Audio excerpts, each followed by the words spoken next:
A Tim Burton, Tim Burton production. Yeah, I wonder how much he actually had to do with this movie. Well, it does say a Joel Schumacher film, so. Does anyone wear a striped shirt? Or yes, Jim Carrey does in the end. Yeah, maybe that's his touch. Well, you know, let's talk about this. This is a new credit sequence coming off of Returns, kind of a la Superman almost. This incredible large text flying towards the screen. Yeah, it does look a lot like Superman. Yep. Put in Superman music, you might not be able to tell the difference, or maybe. Yeah, it's a lot more colorful and everything. It sets a different tone right off the bat. Which is something I wanted to address. The tone right away. The tone is completely 180 degrees from Batman Returns. Mm-hmm. And what about that title? Can you guys explain the title to me? Batman Forever. What does it mean? Not really, no. Does it have any meaning other than it just sounded cool? Well, okay, there's like Batman, then he's returning, now he's no, it doesn't make any sense. Does he said, I'm going to be Batman until I'm, gray hair and in a wheelchair? Be like, Batman Never Left. That would have been good. Batman Never Left. I like that. Good subtitle. New Batmobile. It's the first time you see it. Finn. Extra Finn. Oh, I like this Batmobile. Yeah. Batman and Robin is the obvious title for this. That's the curious. That's what I was thinking, Derek. I mean, it should have been called Batman and Robin because we meet Robin. So why it was called Forever, I'm not really sure. Other than I think it just phonetically sounded good. And right away, like I said, the tone with the music, and here we get the snippets of dialogue. I'll get drive-through. Very cheeky, and you're going to get that throughout the whole movie. Mm-hmm. Now, I noticed that the music was dramatically changed. Yeah. Does anybody know who did the music for this? Elliot Goldenthal, who also did the music for Alien 3. And I want to say that there's actually like a piece from Alien 3 which they stuck in this movie too. I don't know. I could be wrong about that, but it's very similar regardless. And I think it's really good. I like the music quite a bit. Compared to the first two Batman movies?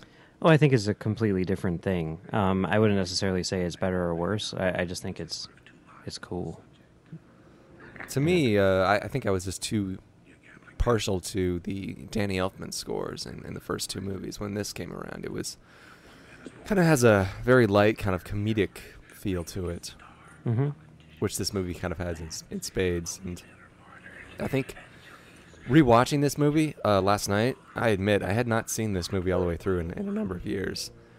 Did anybody find it a little difficult to get through? It's a little slow. I agree. Yeah. Yeah. I don't know. Like, to me, I saw it so many times, like, when it first came out, that, like, I almost...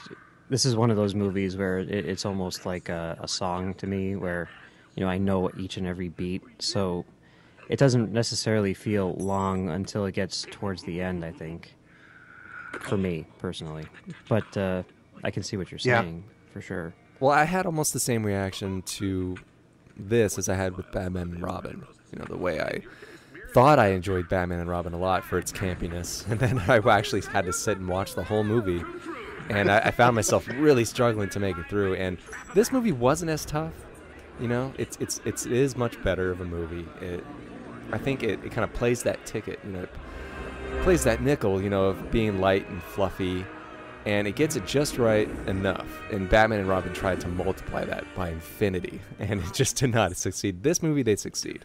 So I could forget. And Nicole Kidman doesn't hurt either. No. And I was going to mention her. Was she considered a babe at the time? Because I don't recall. She was considered a babe by me. Okay. Yeah. No, I mean, like, this is, like... I don't know.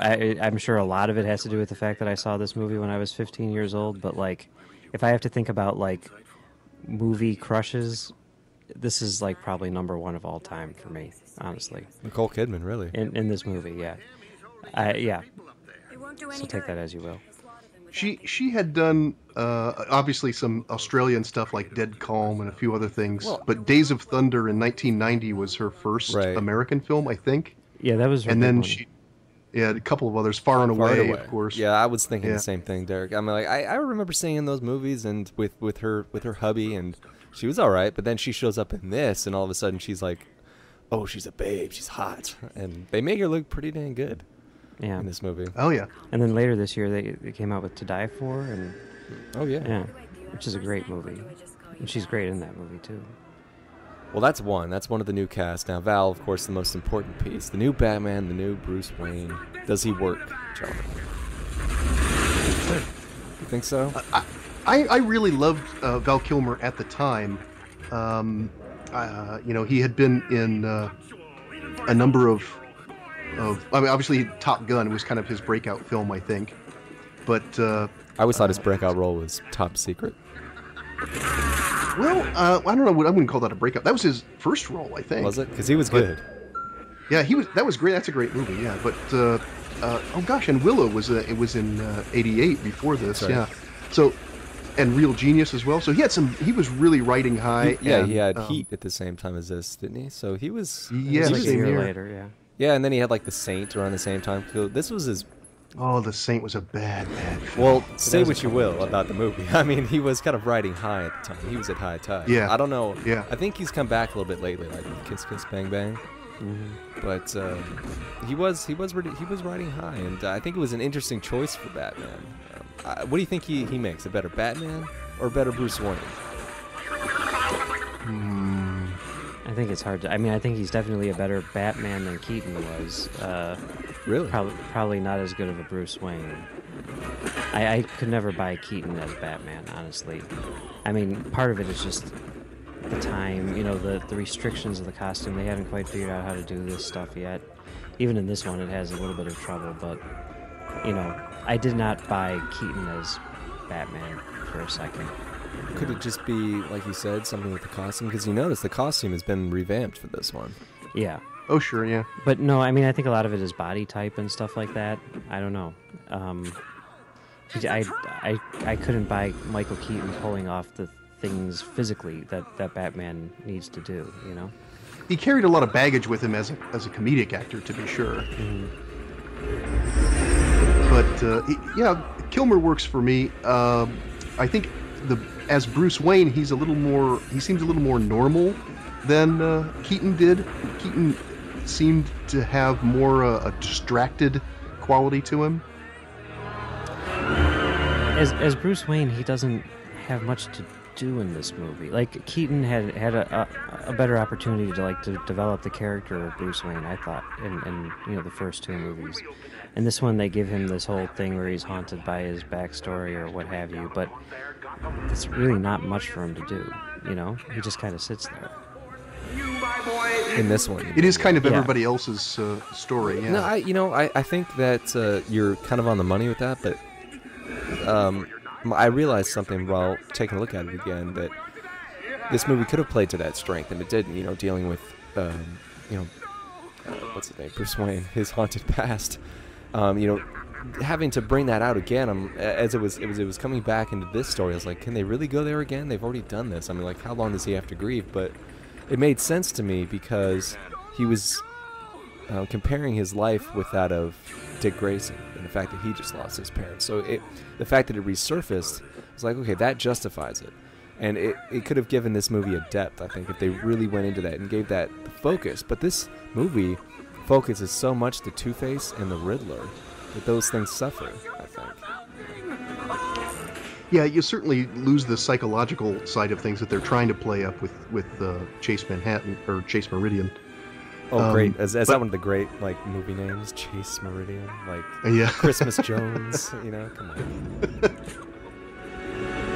What do you think of Tommy Lee Jones as Two-Face here? This is a real turn for him. Ooh, man, he's hamming it up. I don't know. I mean, when I first heard Tommy Lee Jones is playing Two-Face, I was like, awesome, that is perfect casting, And then when I saw this, I was like, this is not what I had in mind. I'm thinking fugitive Tommy Lee Jones, or Eyes of Laura Mars Tommy Lee Jones, not this, I don't know. It was definitely an interesting direction to take the franchise in. And definitely. I think it needed to... I hesitate to say that it needed to be lighter, but the tone definitely needed a bit of a shift because the character had become something he was. I don't. Well, this is something that I was talking about with Max on a recent podcast, where he was basically saying that, you know, the idea of the Burton Batman movies being PG-13 is ridiculous because Batman in those movies is essentially a homicidal maniac. And That's a bit extreme. I had never really thought about it, but, you know, he was bringing up examples. He's like, you know, he bombs an entire factory, killing a bunch of people who, yeah, probably most of them were bad, but did they deserve to die? You know, and not because of any sort of, you know, just because they were in his way. You know, essentially it was laziness. And, I mean, that kind of makes sense. You know, Batman doesn't kill. You know, I mean, I know that there's different interpretations and all that stuff, but it's hard to make that character work. And I think, you know, one of the things that this movie does, which is kind of interesting, is it basically says that he made that choice and it was a bad choice, and now he's decided to go in a different direction. They kind of mess it up at the end, but, you know, it's an interesting idea that the movie presents, I think. And I think it was something which is good for the character. But I found it strange. I didn't find this movie presented anything at all. It was so frothy, so light. It felt like not Roger Ebert. Siskel reviewed this movie with Roger Ebert, of course, and he gave it a thumbs up, and he said, "I enjoyed it while I was watching it, but the second I left the theater, never thought about it again."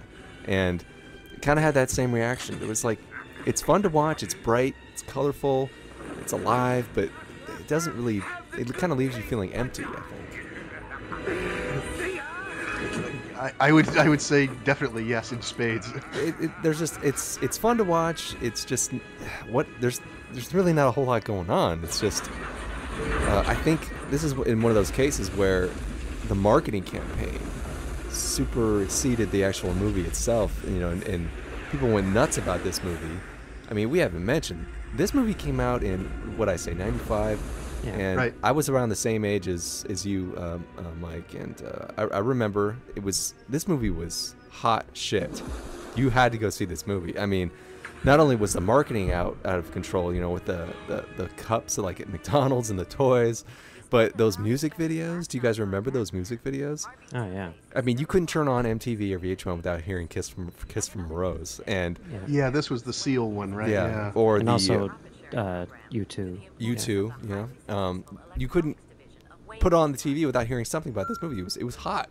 I mean, we had Jim Carrey, really hot at the time, right? Yeah. Tommy Yep. Lee Jones, really hot at the time, and it was all those factors coming together, and it made it the event of the summer. You had to go see it. And now, does anybody really ever talk about this movie anymore? No. And do they talk about it favorably either? No. They mostly talk about Jim Carrey's costumes. His if very anything. skin-tight costumes. Yeah. So here he is playing Bruce Wayne for the first time, and I think as Bruce, he's kind of flat. What do you think? And Yeah, man, I I just agree. realized this, but Bruce Wayne's assistant is Tony Stark's assistant. Whoa. Does that mean that Batman fits into Iron Man continuity? Well, he does say. Bruce Wayne's later going to say, "Are you on your way to Metropolis?" Or something Yeah, like that later right, on. in the Yeah, he movie. does mention Metropolis. Yeah, John Favreau is back here in the background somewhere. Mm-hmm. Yeah, and he and Vince Vaughn are going to drive off to Vegas, you know, sooner or later. But They're so money, and they don't even know. exactly. But here, Jim Carrey, like I said, there's a lot of time devoted to the villains, and especially Jim Carrey, because that was, I think, just because Jim Carrey was coming off of The Mask, I think, and Ace Ventura. I don't know Dumb what and else. Dumber, Dumb and yeah. Dumber. So he was a big comedian, and people wanted to see him. And when you watch this, all you see him is doing is Ace, or you know his kind of mannerisms that he did in Ace Ventura. There's a lot of that. Oh yeah, and every time he came on a screen, I just got really bored because Yeah. his character has no character. He's just playing a mad scientist. He's playing the mannerisms and cliches of a mad scientist. Look at him right now. I mean, why is he so nuts? Because he's just nuts, but why? I mean, and what is his plan ultimately? I mean, he has this box here, and what he calls the box that looks like a blender. But what is this? He wants to steal people's memories and make himself smarter, I think, is the whole Yeah, idea. but for what? I mean, like, he never actually says that. I mean, he never says, I plan to conquer the world. He just Well, no, his initial goal was as an entertainer. You know, he wanted to provide a superior form. He was James Cameron, essentially. You know, he wanted to provide a superior form of entertainment. You know, for people. And then he noticed, like, I think he even says when he's got what's his name, environmental dude, when he's got him tied up, and he's like, oh, Ed Begley Jr. yeah, there you go. You know, I just experienced a really interesting side effect. You know, this is making me smarter. And that's when he decides to use it as a force for evil instead of good. but look at So- him. He's already nuts, though. I mean, Yeah. Oh yeah, definitely. Yeah. I hadn't, like, up to this point, I had never seen a Jim Carrey movie, and that was by design. I was actually quite upset that Jim Carrey was in this movie because from trailers and stuff, I did not find him to be funny at all. And I remember them flirting with the notion of Robin Williams playing the Riddler. yeah, I remember that too. Would have had the same result. Robin Williams is another one of those guys who plays the same. He just does bits. You know, he might as well be doing stand up when he's in a role. But a lot of times. his bits are funnier though. Well, sometimes. Well, not always. Sometimes Somewhat, it doesn't yeah. work. I mean, if you watch movies like Father's Day or Jack, you know, where you see him obviously playing off script, it doesn't always work. But you know, right there, you see him wearing glasses, and Bruce Wayne was wearing glasses. Does Bruce Wayne usually That was wear the first glasses? real change, by the way. No, he doesn't. But So, do you think they were trying to put these two together in a visual motif in a way by having them both wearing glasses in the same scene?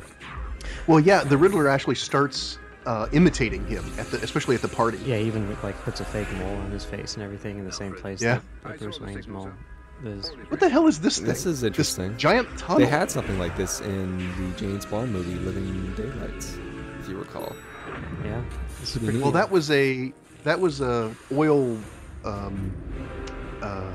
an oil pipeline. Well, that they it was they put a guy into. I know, but it reminded me of that. I mean, can you guys not Well, see wait, every? wasn't that You Only Live Twice? It's No. Living Daylights. That was Living Daylights. Okay, okay. Can you guys not see every single frame from the music video, from the Seal music video? That's all I see, because Yeah. I saw that all the time, hmm and it was a good song. Well, it's art directed and directed like a music It is. video, isn't it? I mean, it's just so garish Look at this. in its colors Look at and this. neon, Yeah. and glow in the dark stuff. Look at this blue. I mean, this movie is heavy on primaries: the blue, green, and red. And it is. Oh, yeah. This is when you watch this before. This is seeing it for the first time. Imagine, this is before Batman and Robin existed. But now, since Batman and Robin is in hindsight, you watch this movie and you're like, whoa.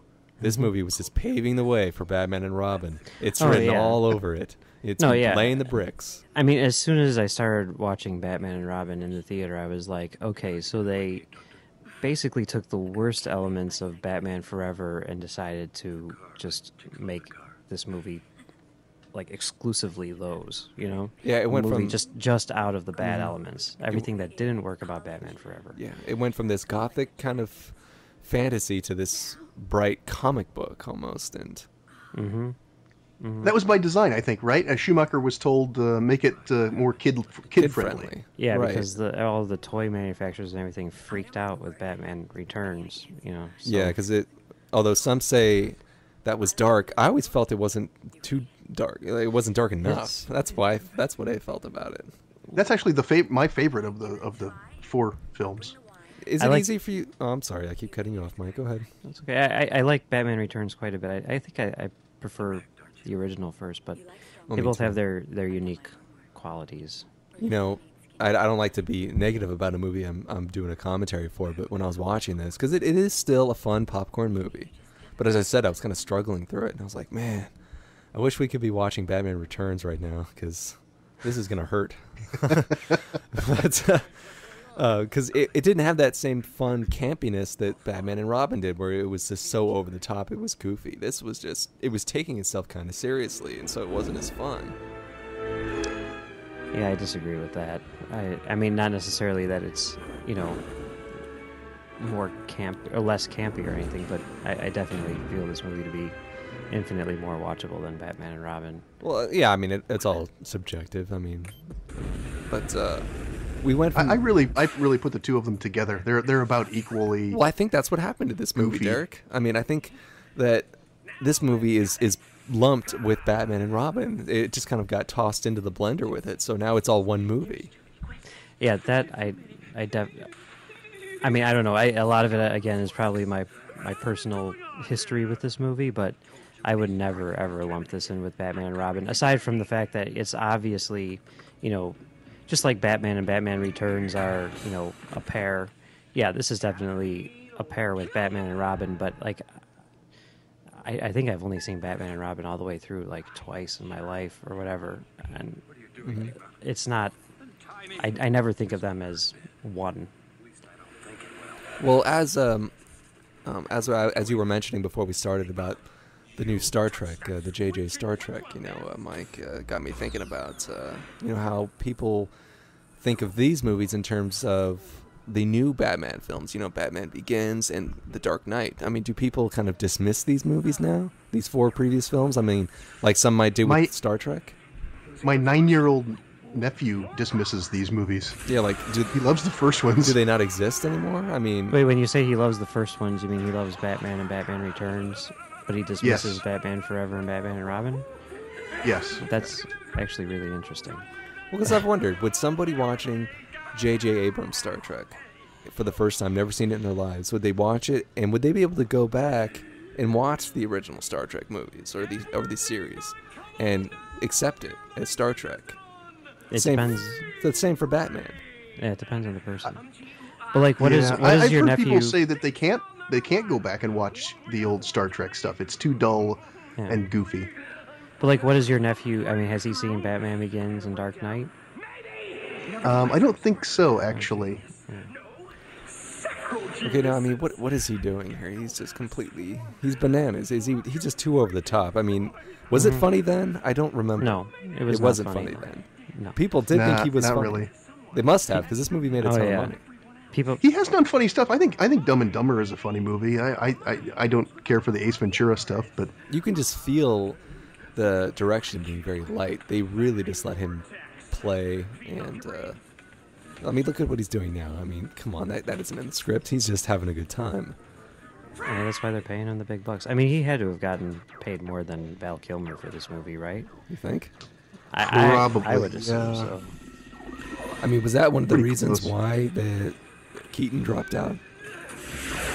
No, I heard that they I don't know. offered Keaton like $10 million or something, some insane amount of money to be in this movie, and he turned it down. I think he was just bored, right? Could have been. I think he didn't want to be typecast either.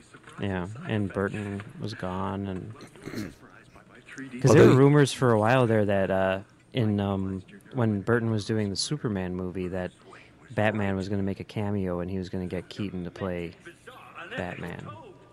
Really? I mean, that was just a rumor. I don't know if that's true or not, but I remember hearing that Batman was going to be in the Supergirl movie too, but he didn't show up in that. really. That would have been interesting. Anything would have been interesting, I guess. I've never seen Supergirl. Ooh, it's but, a treat. Its reputation It's a treat. precedes You it. got to check it out. It's something to behold. It's not like it's so bad. It's like The Room. It's not like that, but it is pretty goofy. It's really, really bad. But you do get to see Comiskey Park in one shot, so that's something like that. You get to see what? Comiskey Park, Who's that? where the White Sox used to play. Oh, okay. I thought that was a person. I was like, okay. No. So like even the ropes are neon, as you notice. They were really playing off the color in this. Yep. And I think it actually got nominated for Best Cinematography. Which reminds I'm me, not who did mistaken. shoot this movie? Does anybody know offhand? Oh. You're going to make me hate myself for not knowing. Stephen Goldblatt. Oh, yeah, that too. Obviously not the same person who shot the first 2 Batman films. No, that was different people, too. Oh, yeah. Well, the first one, what was the first one? Roger Deakins or Roger Pratt? I think it was Pratt, right? I always get them I mean, does confused. Elfman usually use the same DP? Yeah, I'm pretty sure. Because you can still feel a little bit of Burton influence on this. You can feel him a little bit. I mean, and I think that's why this movie came through and people liked it. And because he wasn't involved with Batman and Robin. Okay, wait a second. I gotta mention this. Batman in court. Yeah. Yeah. Here he comes. He's just sitting there in his cape and scowl, and he's in what? He probably has to testify, right? Because he probably apprehended that guy. That just always kind of put me off a little bit. It was always a little weird. Is that weird, Mike? Let me think. Oh no, that's not weird at all. Yes, that's very weird. All right. Yeah, that well, as I bothers was me. saying, he wasn't involved at all for Batman and Robin, was he? Was he involved at all for this movie? Burton, I don't know. Burton, I'm still Burton was a suspicious of producer. That from doesn't what I- mean anything. Well, at that's all. what- It doesn't. Yeah, it doesn't mean a lot of times. Well, he had still had some creative input, you know, and Just because and- he was given, the chance to input doesn't mean that he input, right? I mean, I don't know. well, it's interesting when you watch the behind-the-scenes stuff on the box set. Very, very good Yeah, it box is. set, and they Highly talk very recommended. candidly about. I don't have the box set. I have the 4 movies It's back to back on 2 discs oh for like $12. Oh, That's well, what I that- get. that's it. that doesn't Well, have anything. Well, the box set or the single disc have those documentaries about the making of very good stuff, and they Yeah. talk candidly, and they talk with Burton about the transition that happened, and he was talking with, I guess, the board of Warner Brothers, and he's like, "Wait a second, you guys don't want me to make the next movie, do you?" And they're like, "No, that's not what you mean. We just wanted you to kind of lighten it up a little bit or something." And he's like, "Oh, okay," because I mean, even though Batman Returns got mixed reviews, it still made a ton of money. And that's all that matters, right? But it How much wasn't money kid. they make. Yeah. They didn't sell as many toys. I mean, if they had come back and said we're making Batman Returns 2, instead of Batman Forever, I think a lot of the licensees would have been like, whoa, Yeah, which also reminds me, I mean, this movie just could have been a product of its time. I mean, look at Batman Begins and Batman and The Dark Knight. I mean, those movies came out during the summer, didn't they? Yeah. And those are dark movies. I mean, this came out in the summertime, and it's not a dark movie. So, I mean, what other movies were coming out around that time? I mean, what was the tone of the summer blockbuster back in that year? I mean, I don't remember 95, but I mean, I could tell you 96 was like Mission Impossible, Twister, Independence Day, The Rock. yeah, not You real, know. not real heavy stuff, right? 95 was Die Hard with a Vengeance, Toy Story, Apollo 13, GoldenEye, 7, Waterworld, Jumanji. Okay, well, Jumanji, Waterworld, definitely. These are like big budgeted fantasy adventures. Not they're popcorn movies. And I think that's before that was when the summer blockbuster was, I guess a low point for me because of the product that was coming out. These weren't like movies you'd want to sit and think about afterwards. It was just popcorn entertainment. Same goes for this. They have the. You didn't want to sit and think about Waterworld? Oh well, That movie made me. I love wanna sit having down and debates think. about him peeing into the jar in the beginning and recycling it. And say what you want about the Postman, I still stand up for it, even though that came out. The in Postman Christmas. has some good things about it. I gotta admit, yeah. Doesn't it have Tom Petty as himself? Yes, it does. Yeah, Although he that's never awesome. actually, That's not really one of them. he doesn't refer to himself as Tom Petty, No, but No. he is Tom Petty. It is funny. So I never saw it. I've never seen either of those movies, but you never saw Waterworld either? no. Oh well, I'd skip that one. Okay. That's my recommendation. Yeah, Batman was shot by Roger Pratt, and Okay. then the Returns were shot by Stefan Zapsky, who did Edward Scissorhands and shit like that. So, Okay. and Ed Wood. So yeah. So it's really hard to take this seriously, isn't it? I mean, especially after these 2 new revamped Christopher Nolan Batmans. I mean, these movies just look like child's play in comparison, don't you think? Well, not only that, but I mean, did the merchandising do well from this? I mean, Oh, yeah. What would you make Yeah. into a movie? What would you make into a toy Well, from this? The there's Batmobile? Aside from that The jet. Bat Boat, the Bat Wing, the figures, the and then cups, they had like all the different costumes for all the different action figures. Happy Meals and stuff. No Chase Meridian figure though. What's up with that? That is strange. What is up with that? Yeah. We should talk about Schumacher himself. Mm-hmm. I can't remember what we said about him other than that he was gay in the the other commentary. Oh, right. But he yeah. he had directed The Incredible Shrinking Woman and DC Cab, and then Falling Down. St. Elmo's Fire. He went big with St. Elmo's Fire and The Lost Boys. But he was kind of in a lull at this point after doing Falling Down and The Client. Well, Falling Down did okay, didn't it? It's kind of well respected. I don't think it did all that well at the box office. I'm not sure. You think they're really trying to paint a different picture here with Chase as compared to, what's her name, Kim Basinger? You know, that she's punching a punching bag there. She can take care of herself. She's a tough woman. She's no reporter. Yeah, but they did that already with the last one. Yeah, well, sort of. That's Not one. really. That's one of the things I wanted to bring up here. Yeah, she's a little too much like Catwoman, Yeah. isn't she? Well, one of the things I wanted to bring up was this movie, even though it's considered a continuation of the Batman franchise, it really does feel as if they were revamping Batman already. This was their Batman Begins. This is a new Batman. We got a new guy. We got a new photographer. We got a new director. This is a revamped Batman without actually saying we're doing a revamp or a reboot. Yeah. So this was like their version of This Vicky was their- Vale or something. Yeah. Yeah, this was their G.I. Joe 2 or what have you. G.I. Joe 2 is going to be a reboot? It's a semi-reboot, you know? Okay. Well, it seems almost silly nowadays for people. I mean, studios do that all the time. They'll revamp them to be open about it, but they were a bit coy about it back then. I mean, I heard that they're revamping Fantastic Four already, and Spider-Man. I'm like, really? Well, they have to. Well, no, it's just like, don't they have to wait like a decade to do that? It's just No, because then they lose the rights. See, that's the problem with those things. That's why we're getting those movies. Right. If they don't make a Fantastic Four, same thing with Daredevil. You know, Fantastic Four, Daredevil, X-Men, all those things. If they don't make a movie in X amount of time, the rights go back to Marvel. And there's no way that Sony is letting the rights for Spider-Man go back to Marvel anytime soon, you know? I see. So, yeah.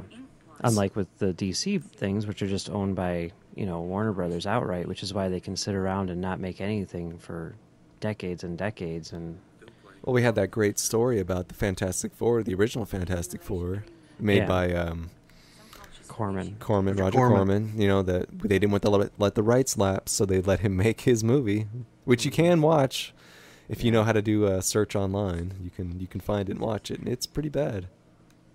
The question about Superman is, sure, you sit around, or the DC characters in general, you sit around and wait, 5 years, 8 years, 10 years do you wait for the perfect script? Because they haven't done that. Oh. Yeah. That's not what they're doing. With Green Lantern. I don't think I mean, honestly, when it comes to a movie like this, you don't need a great script. You need a great premise, and you need to be able to make a great trailer.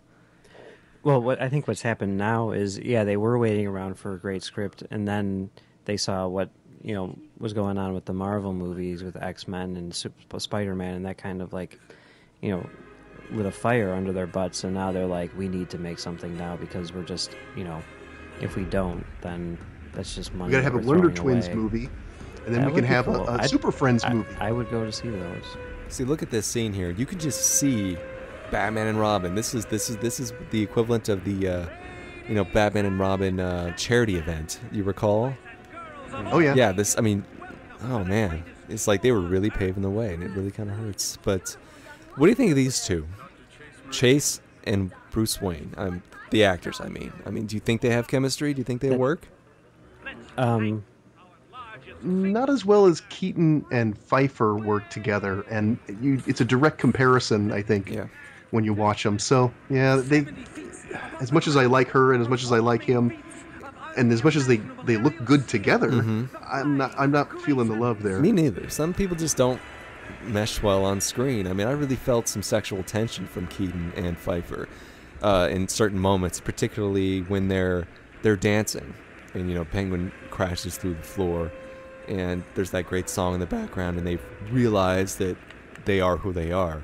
You could actually feel something between those two actors. These two, I just never. Well, picked up anything. The sexual tension in this movie is really all between Dick Grayson and Alfred. Well, Yeah. she brings the tension. I mean, she's squeezing his nipples, his black nipple chest, and Well, but I mean, yeah, the I nipples on the. That's, I wouldn't necessarily blame them. I mean, for one thing, I think that. Well, okay. Anyway, but I think a lot of it has to do with the world that they're put in. It's like, how can you take anything seriously when you're on the set? You know what I mean? It's Burton created a world which was definitely I'd like to. abstract or whatever, not realistic at all. but it's still a believable world. You know, here two people having a serious conversation in this world, I can see them not buying it themselves because they're in this world. Yeah. But and also just want to point out, Gossip Gertie there, that's Bob Kane's wife. Next to. Yeah, we got her in Batman and Robin briefly as well. Yeah, And she's also in one shot of Batman Returns, but not as the same character. oh. Yeah, you know, Bob Kane, the creator of Batman, right? Yeah. you know, I mentioned during the Batman and Robin commentary, you know, that Batman and Robin was essentially like a 2-hour version of the 60s TV Batman. And this movie kind of really feels that way, except it feels like a little bit more of a cross between 60s Batman and Tim Burton Batman. You know, Yeah. like it really does feel like that. And this movie is rather long. It's over 2 just over hours, yeah. 2 hours, and I'm like, wow, I did not expect that. I expected maybe, you know, an hour and a half, an hour 40. And I was Well, really they got surprised. so many characters that they need to, you know, attend to. It's Yeah, there's a lot going on with Dick Grayson, and you got Edward Nygma. We got his whole story, and parts of Two-Face as well. Do you think it was a mistake bringing in the character of Robin? I think Chase Meridian was a mistake, to be honest. Really? Batman, was Batman a doesn't mistake. need romances. This is totally true. As much as I love Chase Meridian, that's something which every single incarnation of Batman, aside from like, you know, well, no, even the animated series, you know, it falls into. Batman's not supposed to.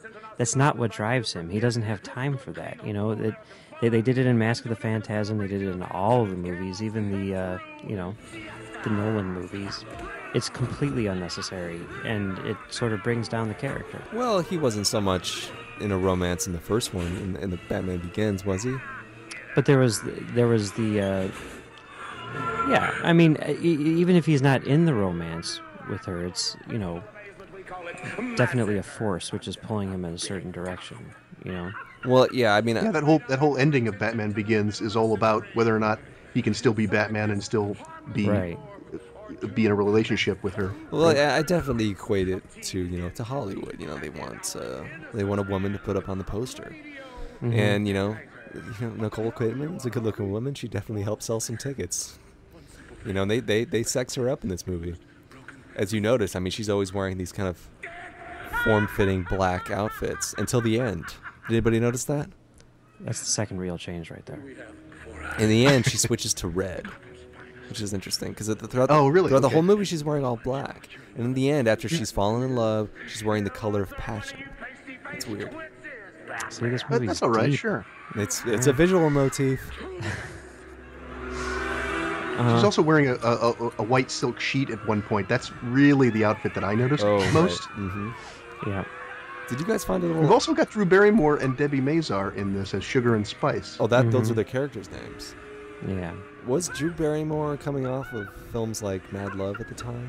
I think she was coming off of drugs at the time. Oh, Yeah, I think she was pretty deep. This was kind of the start of her, because I remember like thinking like, I know who Drew Barrymore is, but she's not big enough to be anything other than, you know, this character in this movie. I remember at the time her saying something like she was basing her character on Marilyn Monroe. It's like That maybe, makes sense. but she doesn't. There's nothing that I mean, she barely has any she screen doesn't. time either. Right, she doesn't have a character to base Base it anything off. on. That's what I was about to say. Yeah. Well, she's sort of the sex kitten to Debbie Mazar's dominatrix sort of Yeah. sort of character. Yeah. And I think they play that note just right for both of those. They're not in the movie very much, and they don't need to be. Yeah, I mean, they're in the movie so little that you wouldn't expect someone like Drew Barrymore and Debbie Mazar to be playing those roles, you know? Well, now that we're watching Tommy Lee Jones really ham it up as Two-Face here, do you guys think that Two-Face really works at all in this movie? No, I don't like the character in general. I don't think he worked in the Oh, in any the Nolan Batman. oh, in any movie. incarnation.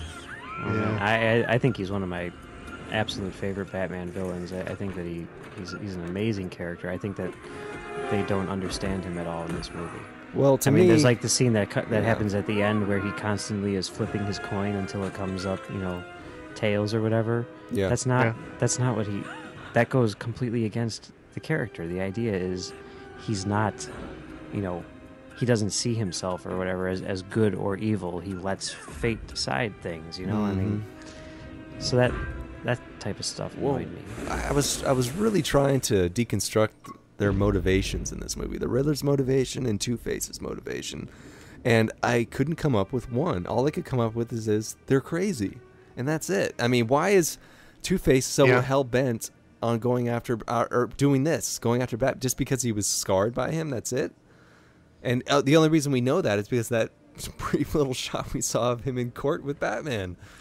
Yeah, that was really a missed opportunity, you know, having, you know, Harvey Dent in the original Batman and not doing something, not building on what they had established before, even though they hadn't established much.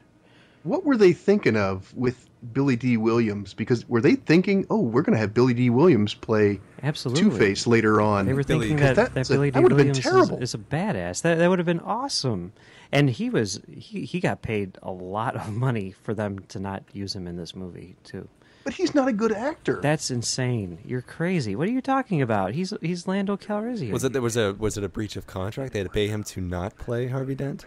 Yeah. Yeah, because it was a contract on their part that he would probably 3 or 4 movies. Oh, I had no idea. That's interesting. Okay, Chris O'Donnell. What do you guys think?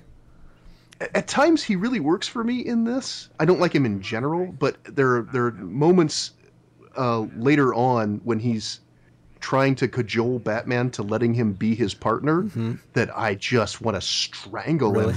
Well, I think that he and Val Kilmer have more chemistry than Val Kilmer has with Mrs. Tom Cruise, former Mrs. Tom Cruise, Nicole Kidman. Yeah, I agree. Definitely. Yeah, but this was, like I said, I mean, everybody was kind of at high tide. For a lot of the cast, anyway.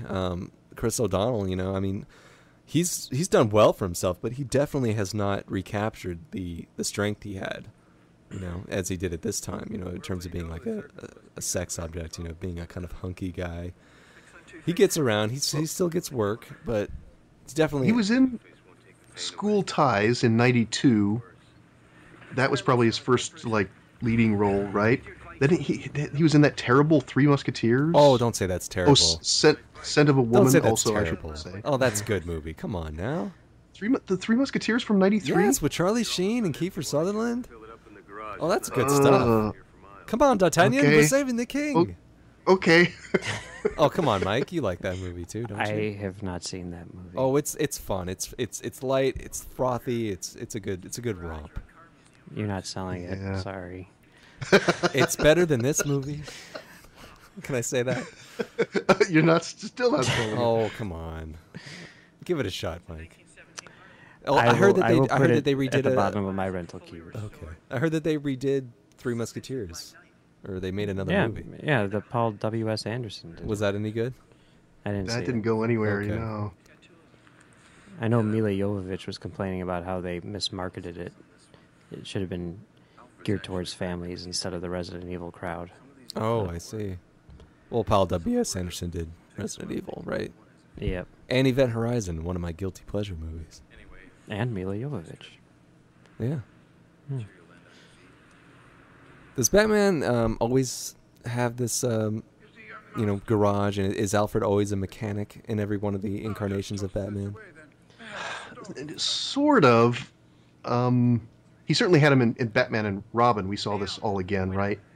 Where Robin actually gets Batgirl interested in the motorcycles. Well, wasn't she already interested in the motorcycles beforehand? You know, I know she arrived. How that played out. She arrived as like a schoolgirl, but underneath she was, like black leather wearing, crazy kamikaze girl or something. Well, here we have Batman's family from the 1940s again. Yeah, well, or it's the Kane with the Frame family. But see here, right when I was watching this and I was taking notes, I was like, why would they do this again? Why would they go here again with this parents dying? It's like, we know Batman, we know his pain. I mean, how often is he going to relive this? And then I was like, okay, they played that card. But as I kept watching it, I was like, you know what?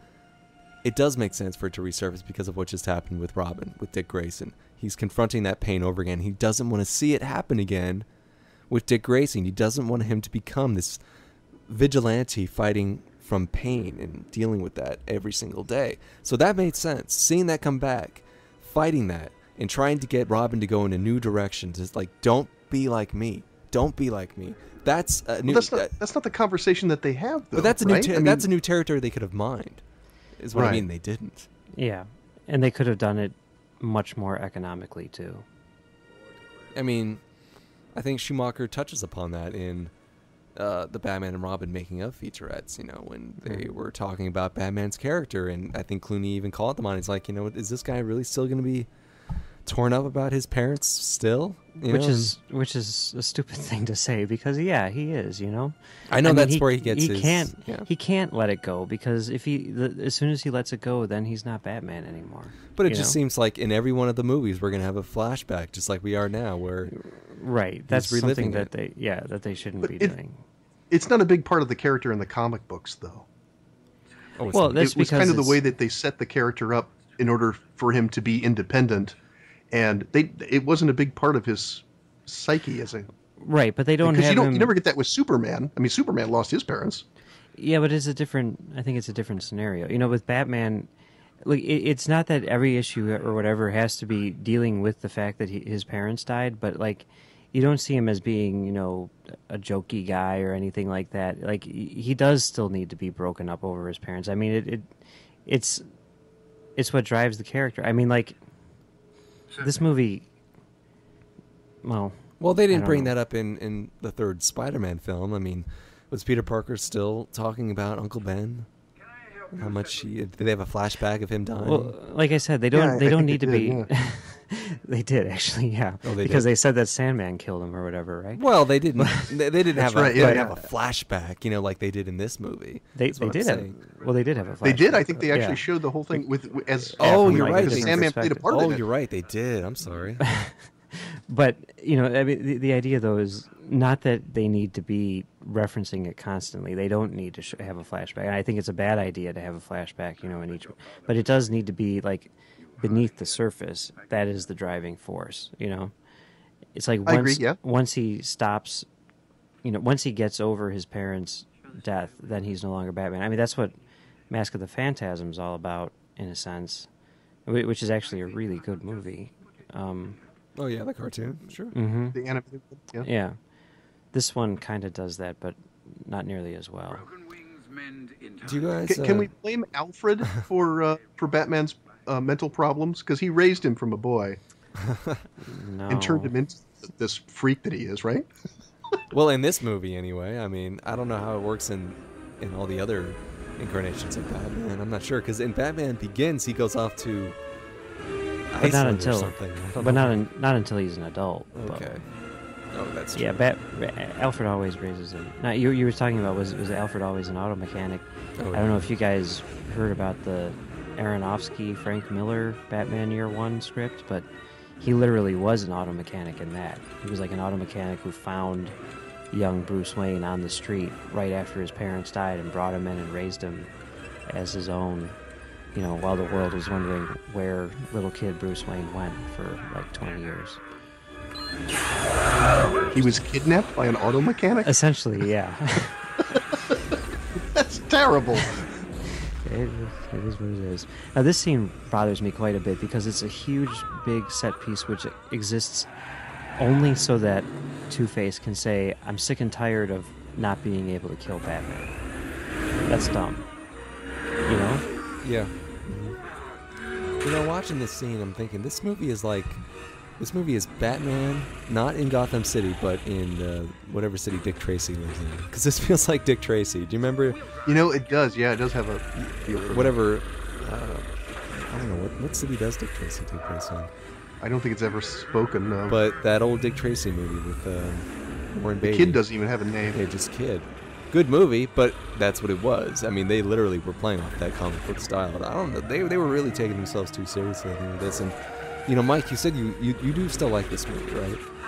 I do. I mean, I can totally watch it, and it works. Like, I mean, like watching it for this thing, every single scene, I'm like, ooh, that doesn't work. Oh, that's problematic. But Yeah. I still enjoy watching it quite a bit. A lot of it has to do with the nostalgia. I mean, this was sort of a landmark in my movie watching development, I guess, for better or worse.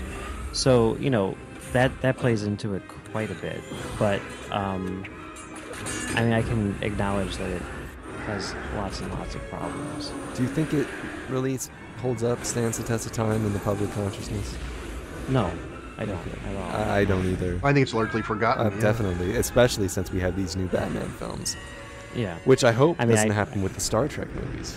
I think the Tim Burton movies don't really hold up with the new, in the public consciousness. Well, I think you're right, but I think they definitely hold up better than these, Yeah, than the Schumacher ones. I mean, because they were actually in closer tone to what the new Batman movies are, and to me, these new Batman films are very good movies, but at the same time, I'm like, they don't really feel like superhero films. It's they're crime dramas. They're not superhero movies. It's Batman is all it is to me is heat. It's heat with Batman in it, and that's awesome. It's You just awesome. described the best movie. Yeah, I know, it's great. It's a great movie. It's great, but I'm like, it's not. To me, a superhero movie has to be a little over the top and otherworldly, and once it starts to feel a little too real world, then it's just not. It's not In a fact, superhero movie. In the few moments where the Nolan movies start to feel over the top or superhero-y, that's like I see those as being, like problems. Not huge problems, but just little, imperfections. Yeah, I mean, like the way they start Feels getting like Nolan doesn't really understand the idea of a comic book movie. Is that what you mean? No, it feels like he felt the need to put them in there for, like the reasons that Josh was saying, but they don't belong in there. Like when the Batmobile is doing its thing in Batman Begins, it's funny and everything and kind of cute, but it doesn't belong in that movie, It would be fine in pretty much any other movie. But that one, it's just too cute, Mm-hmm. Josh, you were saying before you were comparing it to Dick Tracy. I would say, I read the comic books in the late 70s, early 80s, and I have to admit, this captures that feeling better than the Burton stories did. Well, I guess in the 80s. well, it was going for that tone, Yeah, in the 90s, but this has a feel of that 70s and early 80s Batman comic books. Yeah. And it's really Because they're pretty goofy sometimes. Yeah, and it's really surprising that they went this light, considering how scared people were. They were petrified that the Batman with Michael Keaton, '89, was going to be like the '60s version of Batman with Adam West. They were terrified. That's what they thought it was going to be, especially when they heard that Mr. Mom got cast, Beetlejuice got cast as Batman, and then all of a sudden we get this, and it's we're gonna do what you guys were afraid of. We're gonna turn it into a comic book. It's all cyclical, I think like it needed to be dark when Burton was doing it because otherwise they would have lost, their adult audience. But then Batman Returns went so dark that they needed to get the kids back, and then with this one, obviously lightening it up for that reason and going dark again for Batman Begins is a direct response, I think, to Batman and Robin. And now, with this being the last Batman movie in the Nolan verse, the big question is where do they go from here? Because obviously they're not going to stop making Batman movies, and I think they're really going to end up going lighter. Well, I think what they're going to do, if I had to guess, they're going to basically make a Justice League movie, But to me, it's got the tone. I'm not saying it's going to be like this, but I think it's got to be lighter again. That's where that seems to be the place to go. Well, I hope they don't go there for a while and give it a rest. Because Superman was absent for a long time after Superman 4. Superman 4 was what, 88, 89? Yeah, but but Superman 4 didn't make the money that they wanted it to make. Oh, no, exactly. But, there was a long gap between that and Superman Returns. We didn't have Superman in the theater for a long time. But now we're only getting, what, a 7-year gap in between, or was it 5 years? Yeah, between now Superman Returns and Man of Steel. Yeah, now we're getting a new Superman movie. I mean, because they're doing another. Here we go, Ace Ventura. You know, I mean, they're doing another reboot. You know, because it failed. I guess. Say what you will. I mean, I know if Max were here, he'd disagree with me.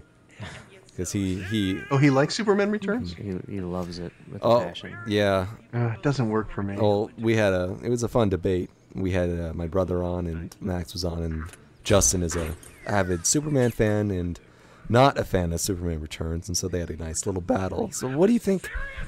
What would Max say about these movies compared to the reboot with the Nolan films? Oh, he hates these movies. He hates the Burton movies. He's a huge fan of the Nolan movies. At least Dark Knight. I mean, he likes Batman Begins quite a bit. Does Max either love or really hate? Is there never an in between for Max? Most movies, I think he is ambivalent about, but with a leaning towards hatred. But yeah, I mean, there's some when he likes a movie, he likes it passionately. If he thinks a movie's okay, oh yeah, he essentially won't talk about it. Because he was really defending Superman Returns. Yeah, he loved that movie, which is why I think doing Superman will be interesting, because he does not like that movie, and I know that your brother loves it. So. Oh, he doesn't like the original Superman. No, so the roles will be reversed. Oh no, that's not good. Yeah, it was hard, because he does have those two strong mindsets. Like, I got the love from him from Superman Returns, but I got the hate from him when we did Star Trek Nemesis together, and I was trying to defend Star Trek Nemesis to the best of my ability, even though the movie isn't that good. I was doing the best I could, but. Anyway, back to this movie. Something I wanted to ask about the origins, because I'm not very comic book savvy. Are the origins for these two characters always the same? I mean, was Two-Face always scarred by acid? Was the Riddler always a mad scientist beforehand? Well, for Two-Face, yeah, pretty much. I mean, there's been retellings and everything, but yeah, he was always the district attorney. He got acid thrown on his face, and then he became Two-Face. I'm not too sure. Okay, I'm sorry. I need to bring up this scene just for my friend Josh. The extreme laundry scene. He pointed this out, in the theater, that yes, they do establish that Robin has fighting skills by having him beat the crap out of his laundry. Yeah, that's. I just think he just gets water everywhere. I mean, sure, he mops up, but look at all the water on the washing machine and the dryer. Alfred's gonna have to. Well, the question is, why is he doing this? They have a dryer. And it's not like, was he trying to sex it up for Alfred there? That's a real change right there. Well, like I said, all the sexual tension is between those two. And it's another gay allegory. So yeah, I'm not really too familiar with Riddler's origins, but yeah, I mean, he was like I don't know, was it a scientist or just a mathematician or whatever? But well, here he's. I actually really don't know. Yeah, and here he was just a mad scientist. That's all he was. I mean, the only thing I knew him from, same for Two-Face, was the '60s Batman, and they didn't have characters. Right. They were just over the top, and that was good enough for a 22-minute show, but not for. They never did. They never did a origin story for any of them. I don't think. You just had the bookworm come in, or the Pharaoh, or whatever. Or are we talking about villains? Or, Egghead, yeah, they just came in and went. King Tut, didn't they have a King Tut villain? King Tut, yeah, that's who it was. And another origin, Robin. Was he always a part of a circus and his family died? Was it always that way? Yes. Okay. Yeah, this Robin, yeah.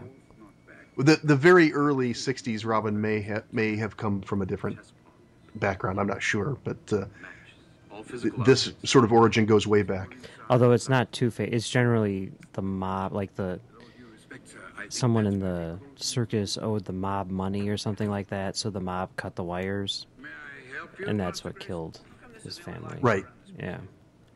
What do you got back I find it, there's some strange lapses in, I guess, emotion, I would say, realization, when he finds out, when he crashes into that room that we're just in. This section of the movie is really quick. I mean, they go from like one beat to another like that. It's too. And I know this movie has been chopped up quite a bit. Like when the DVDs, like the special edition DVDs, were coming out, there was some talk of the possibility of a director's cut. coming out, like adding a lot of stuff at the beginning with Odo and stuff like that. Oh my God, would that be a good idea? It would be a good idea. I would love to see Make it. this But movie longer? I'd say make it shorter. the studio wouldn't let him because I guess the changes were so severe that they couldn't include them in like a seamless branching disc With a with Blu-ray? the theatrical No. cut. Well, this was before Blu-ray. Oh, I but, see. So they ended up scrapping the idea, but to me that always seemed ridiculous. I mean, is anyone like clamoring for the theatrical? Is there going to be like Oh, fan no. outcry if we don't have the theatrical cut of Batman Forever? I would much rather see a What? director's cut. I gotta stop. What is this? When did they have time to build this, and who does not notice this? I mean, what? I mean, what? This movie is going into Ghostbusters territory here. I mean, I don't even know when he had time to change his hair color. yeah, I know. Like, does nobody notice this huge blender off the coast of Gotham City? I mean, what's going on here? And what is he doing? I mean, what's his ultimate goal? Just to collect all the thoughts of everybody? I mean, for what? Yeah. To what end? He's power hungry. Why? I mean, I was trying to find reasons, but as I was getting back to, I said there was kind of lapses in emotion here. You know, Chris O'Donnell is torn up over the fact that he lost his whole family, and here he's going to find out that Bruce Wayne is Batman by crashing in here, and he goes on a joyride, and he's all fun and giggles, and then the second he gets back, he's like, "I hate you, Batman." I mean, he shouldn't. As soon as he sees Batman Yeah, again, I mean, shouldn't he have been angry this whole time when he finds out that, oh crap, No. he was in the circus? That makes sense to me. He's a teenager acting out, you know? Oh, he's not a teenager in this, is he? Well, he's a young adult acting out. You know, he's an immature individual who's dealing with a lot of stuff, you know, that someone with his age shouldn't be dealing with. He's going to act out. You know, I mean, you see it all the time with, you know, problem kids or whatever. You know, they go out with their friends, you know, they get in trouble, and then as soon as they get caught or whatever, they turn into, you know, very angry individuals. You know, that makes sense to me. Well, I was thinking about, he was about 24 when they did 24? this movie. Yeah, that makes sense. I was thinking about, the box, Riddler's the box, was that kind of entering too much into sci-fi, you think? No. Well, or do you think they were trying to compare it or equate it with with the Joker's cosmetic scheme in the first movie? It's unfortunately similar, yeah. I don't remember the Riddler doing stuff on that kind of scale in the earlier incarnations. Mm-hmm. And they're really playing out the duality of Batman here with that figure that she gave him. I forget what she called it. The black The and white Malaysian divided. Dream Warden or something like that. Yeah, they're really playing Yeah. out Batman's duality. The same goes for Two-Face. I mean, it's the same thing in a way, except he's Yeah. crazy. And they run into Superman territory here, where she falls for Superman, and Clark can't make time with her, and then maybe she's going to fall for Clark. Which is a shame because I always wish Lois Lane would see Clark Kent for the great guy he is. But here, at least she recognizes the man, not the man behind the mask, and that I like that. She prefers Bruce Wayne, and I don't know. But I was thinking about when we were talking about Robin there. What do you guys think about maybe a movie solely focusing on him? Maybe called Nightwing or something. I mean, we had a Catwoman spinoff. I mean, it didn't go too well. But I was actually just talking about this with my wife the other day. I'd be into it. Sure, why not? Right? I think it could work. Yeah, I don't know how it would fit into the Nolan Yeah. category. I think they were talking about a Nightwing movie around this time, and the films didn't do well enough to warrant it. would it have been with Chris O'Donnell? Somebody else? Yeah, Okay.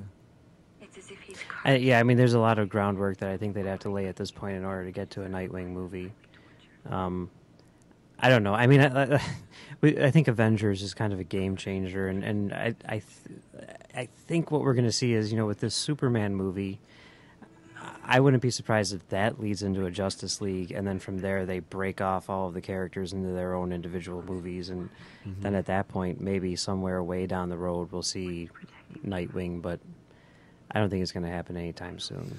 Yeah, as I said, I'm not comic book savvy. I don't know much about the Justice League or the Avengers, but I mean, I do know Superman pretty well, and the Man of Steel has it been shot yet? Yeah, I think they finished at this point. Yeah, And who's the director? Well, it's what's the guy's name? Zack Snyder. Zack Snyder. But it's being like overseen by Christopher Nolan. Oh, I see. And I think it was written by Goyer and Jonathan Nolan, I think. And then Snyder brought in his own writer after that. But yeah, basically, Christopher Nolan developed the screenplay and got it into like perfect shape and then handed it off to Snyder. Well, that could be a very interesting blend. Although now, yeah, I heard that Snyder ordered rewrites, so it's like, I don't know. If I'm Zack Snyder and Christopher Nolan hands me a script for a superhero movie, I'm just going to shoot that, you know? I don't know. Unless it includes the storyline that somehow Superman's wife died of suicide and it was his fault somehow. Yeah. Nolan keeps putting that into his movies over and over He again. does. Yeah, and it's going to be in backwards chronology, sure. And Superman's always taking photographs. He has tattoos all over his body. Remember to shave. Yeah, I think it's going to be an interesting kind of blend. I don't know. We'll see. Say what you want about, about Watchmen. I know it has its lovers, but it has its haters too. I know you and Max really don't care for it, right? No, I think it's fine. I thought it was really great, but I don't know Watchmen, the comic book. So to me, it was all new. Yeah, I'm on the same side. I liked it a lot, but I want to have a university debate with it. Have you read the comic or not? I'm not familiar with the comic at all. Okay, yeah. See, I mean, like, I know Max's hatred for the movie, I think, comes a lot. Everyone who hates the movie, or a lot of people who hate the movie, I think it comes, from their love of the comic, because I mean, it's not. Hang on. These guys. Yeah. These guys. The Neon Gang. This is the precursor to the Neon Gang and Batman and Robin. I mean, do you remember that? I mean, like we said, I mean, everything in this movie gets multiplied by infinity for Batman and Robin. I mean, look at their glow sticks. Glow in the dark. Yeah, it's just this is total. I'm surprised they even got away with this in this movie. I mean, people didn't question this color. No, palette. yes, yeah, they did. I know. Well, not in the circles. I know I did. Not in the circles I ran in. I did not watch this movie in the theater. I was out of college at this point, and I said, I don't need another Batman movie, and this looks like it's going to be stupid. Well, I don't know if people actually liked it or not, but as I said, it made a shitload of money. It did. Yeah. But yeah, this is definitely goofy. And from the side, she looks a little bit like Alicia Silverstone. She really does, yeah. Very, Wouldn't you if a guy showed up in the Batmobile and he claimed to be Batman and then he beat the crap out of several of your guys, Yeah. wouldn't you just go, I guess he's Batman, let's run away? But instead they go, let's just beat him up. And then Batman comes in and they go, oh my god, it's Batman, and then they all try to run away. Well, it's like, it's the uniform, man. That's all it is. It's a costume. I guess so. yeah. I mean, some people it's like when you put on a tuxedo, you look like $1 million. You know what I mean? You may feel like shit, but you look like $1 million. It's the same thing. The suit and the same costume. thing. Yeah, and he talks about that all the time. It's like he needs something that they'll fear. It's all about intimidation. So Yeah. very quickly about Like you were talking about something. Yeah, just very quickly about Watchmen. The comic book really is like the Citizen Kane of comic books, and I mean that in the sense that like it takes full advantage of what the medium has to offer, and to try to adapt it into another medium is kind of pointless. So no matter what, the movie version of Watchmen, no matter what it could be, and this is like the most faithful adaptation you could possibly have, is going to be watered down and kind of pointless. So if you like the movie at all, read the book because it's amazing. So It's interesting that you say that because I know you like Sin City, and the same could be said of Sin City, couldn't it? No, it's a completely different level. I mean, it's As a comic book, it uses the comic book format to the maximum, and why transpose it into a film? I mean, love it, by the way. I see what you're saying, but like Watchmen takes it to another level. Like they have like prose and clippings from newspapers, and I mean it's like a it's kind of like a complete perfect work, like of its medium, like wholeheartedly. Yeah. So I don't know. I'm not doing a good job of describing that. No, you did fine. So is Bruce here trying to dissuade Dick because Dick just has vengeance on his mind? He just wants to kill Two-Face? Yeah, he doesn't want him to be like him. See, you know? this is what I was talking about before, and I didn't really realize it until this time after having that conversation, on the other podcast. But it's like I see this as Bruce Wayne saying, like, I've killed a lot of people, and it's taken away from me as a person. I'm less of a man because of the stuff that I've done, and I regret going this direction with my life. Not necessarily becoming Batman, but becoming, a killer. Not necessarily a murderer, but a killer. And if you're going to take that step, then you better be sure what you're doing. Yeah. Because you're going to lose a part of yourself. Exactly. Then that's where this movie should have gone. I mean, they really should have focused on that. Right? But see, and then they mess it up because at the end, when they're about to go, fight the final battle, Robin's like, I can't promise that I won't kill Two-Face, and he's like, you gotta do what you gotta do, and it's like, what? No. If he says that, then you say, advice at that moment. Okay, you're staying home. I mean, I know probably the idea is like, oh, well, I trust him. I know that he's good inside and that he'll. But saxophone. Yeah. Big blender in the middle of the room. The box. Yeah. Sorry, go ahead. Well, here's a little bit more Marilyn, I guess, for Drew. Yeah. A little bit more kinda. Marilyn there. Jim Carrey can look kind of good-looking sometimes. Yeah, well, I mean, when he's not acting like a clown, then he's not a bad-looking he's just dude. a normal guy. I mean, like Schumacher was talking about putting him in phone booth. I could totally see that, Well, because usually he's just, rubber face, but he's actually not a bad-looking guy. Yeah. I mean, He's just a normal guy. Yeah. I mean, you look at him in like Eternal Sunshine of the Spotless Mind and Sure. everything like that. When he's not acting like a clown, he doesn't look like a clown. Truman Show, yeah, I quite like the Truman Show. Mm-hmm. Yes, Bruce, old man. well, they were playing up a little bit up to his comedic strengths in the Truman Show, though. Yeah, there were the wide-angle butt shots and stuff. Stuff like that. Oh, this He is did funny some 'cause goofy it's his grins here butt. and there, as opposed to Eternal Sunshine, where he was just kind of very much just a regular schmo. Mm-hmm. And you are? He hasn't done much lately at all, has he? I can't even think of the last movie he was in. I can't recall either. I know he did Yes Man and Dick and Oh, Harry yeah. and Yes, Man. stuff like That was that. good. I'm not remembering anything off the top of my head. Mr. Popper's Penguins is the Okay. latest, I Oh, think. right, yeah, I wanted to see that. I have no idea what I've seen the pictures of it. I'm not sure what it is. And he did the voice in Christmas Carol, the Robert Zemeckis computer animated freak show. Mm-hmm. Christmas Carol. I didn't know they had one. I know he did a Polar Express movie. Yeah, he did Christmas Carol. Pretty much the same type of thing. Okay. Christmas Carol's actually pretty good. Yeah, Robert Zemeckis is out of control, though. That guy needs to be stopped. He has Gary Oldman in that movie as Tiny Tim. That's amazing. How do you create these images? Robert Zemeckis, I think, My dear, is my little he's... If this movie was called Batman and Robin, as opposed to Batman Forever, which would make more sense, what do you think Batman and Robin should have been called? Only a high frequency. I mean, off the top of your head, what Something about Batgirl? should that have 'Cause she been? comes in? Should that have been called Batman Triumphant? Yes, don't be a sore You know what I mean? Because Batman Forever really means nothing. Not really. It's just a sexy title. There, he takes Well, off they his could've- glasses, and now Edward takes off his glasses. Right. And they're the same glasses. This is where he's got the mole. And they could have called it Sub-Zero. That's what they called the animated movie that came out at that time. Sub-Zero, perhaps. Sub-Zero. And Sub-Zero? Yeah. There was a whole But lot of then- Mr. Freeze in that movie. Yeah. But then that would take away from Sub-Zero. You don't want to do that because that's a much better movie. Yeah.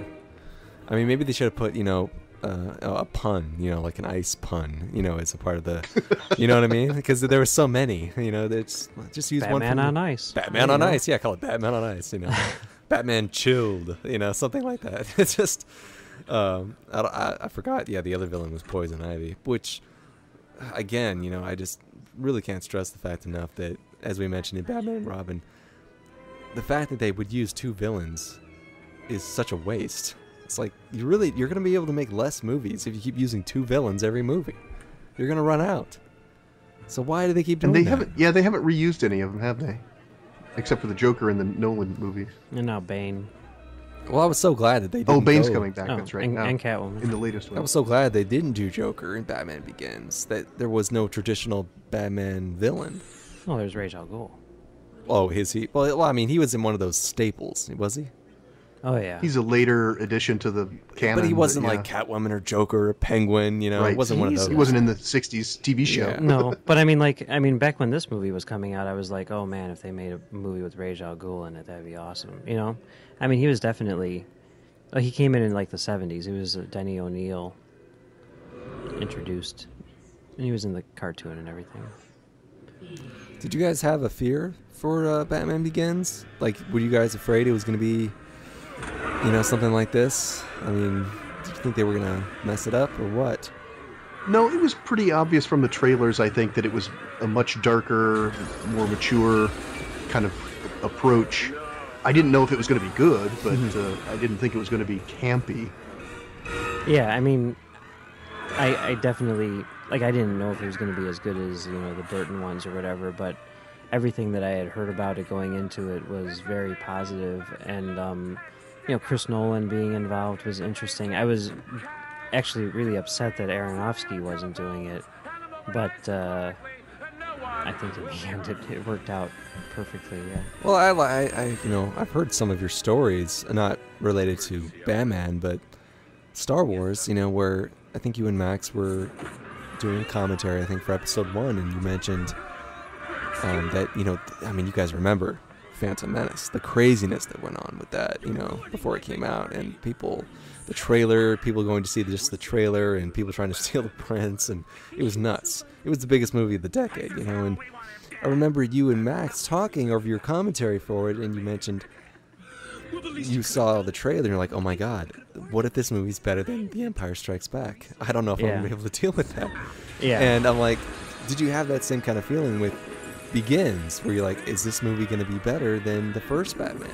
No, it was my hope, because even as much as I love Tim Burton and the animated series and everything, as a fan of the comic book, I never felt that the character had been nailed. Like with this one, I saw this like at the height of my Batman comic book fandom, and as much as I enjoyed it, it was very disappointing that it wasn't anything like the comic was at that time. And I had always hoped for, essentially seeing year one up on the big screen, and Batman Begins did it. It was the first time that they actually got the character completely right in my mind. So I was hoping that it would be Batman Begins. Whereas with episode 1, I was sure, of course, hoping that it was going to be the best Star Wars movie ever, but that also, I think, on some level would have shattered my existence. So, okay. But it ended up being a non-issue. So, all right. So but no, this is a different scenario, because I always saw Batman movies as being things which had never lived up to their full potential, whereas Empire Strikes Back was the movie by which all other movies are judged. Mm-hmm. So they really pour on the sexual attraction with Chase. She's pure sex in this movie. I mean, she's always just kind of heaving at Batman, and she didn't really get that before with Basinger and Pfeiffer. And I gotta ask, what is he doing right here? What was his hope? What was his goal? This is the craziest idea. Where was he hoping to land? I don't know. I don't know. I mean, did he realize they had this pipe set up for him to shoot? It's insane. It was like the other guys. Did you guys see that? Oh, when they yeah, they had no plan. Yeah. Sam Jackson and The Rock they jump off the roof, aiming for the bushes. Yeah. Yeah, it's like, well, yeah. What was he actually planning to do? I never could quite figure it out. And he was planning to look really cool in that 360 shot. He did look pretty slick. He succeeded. Yeah.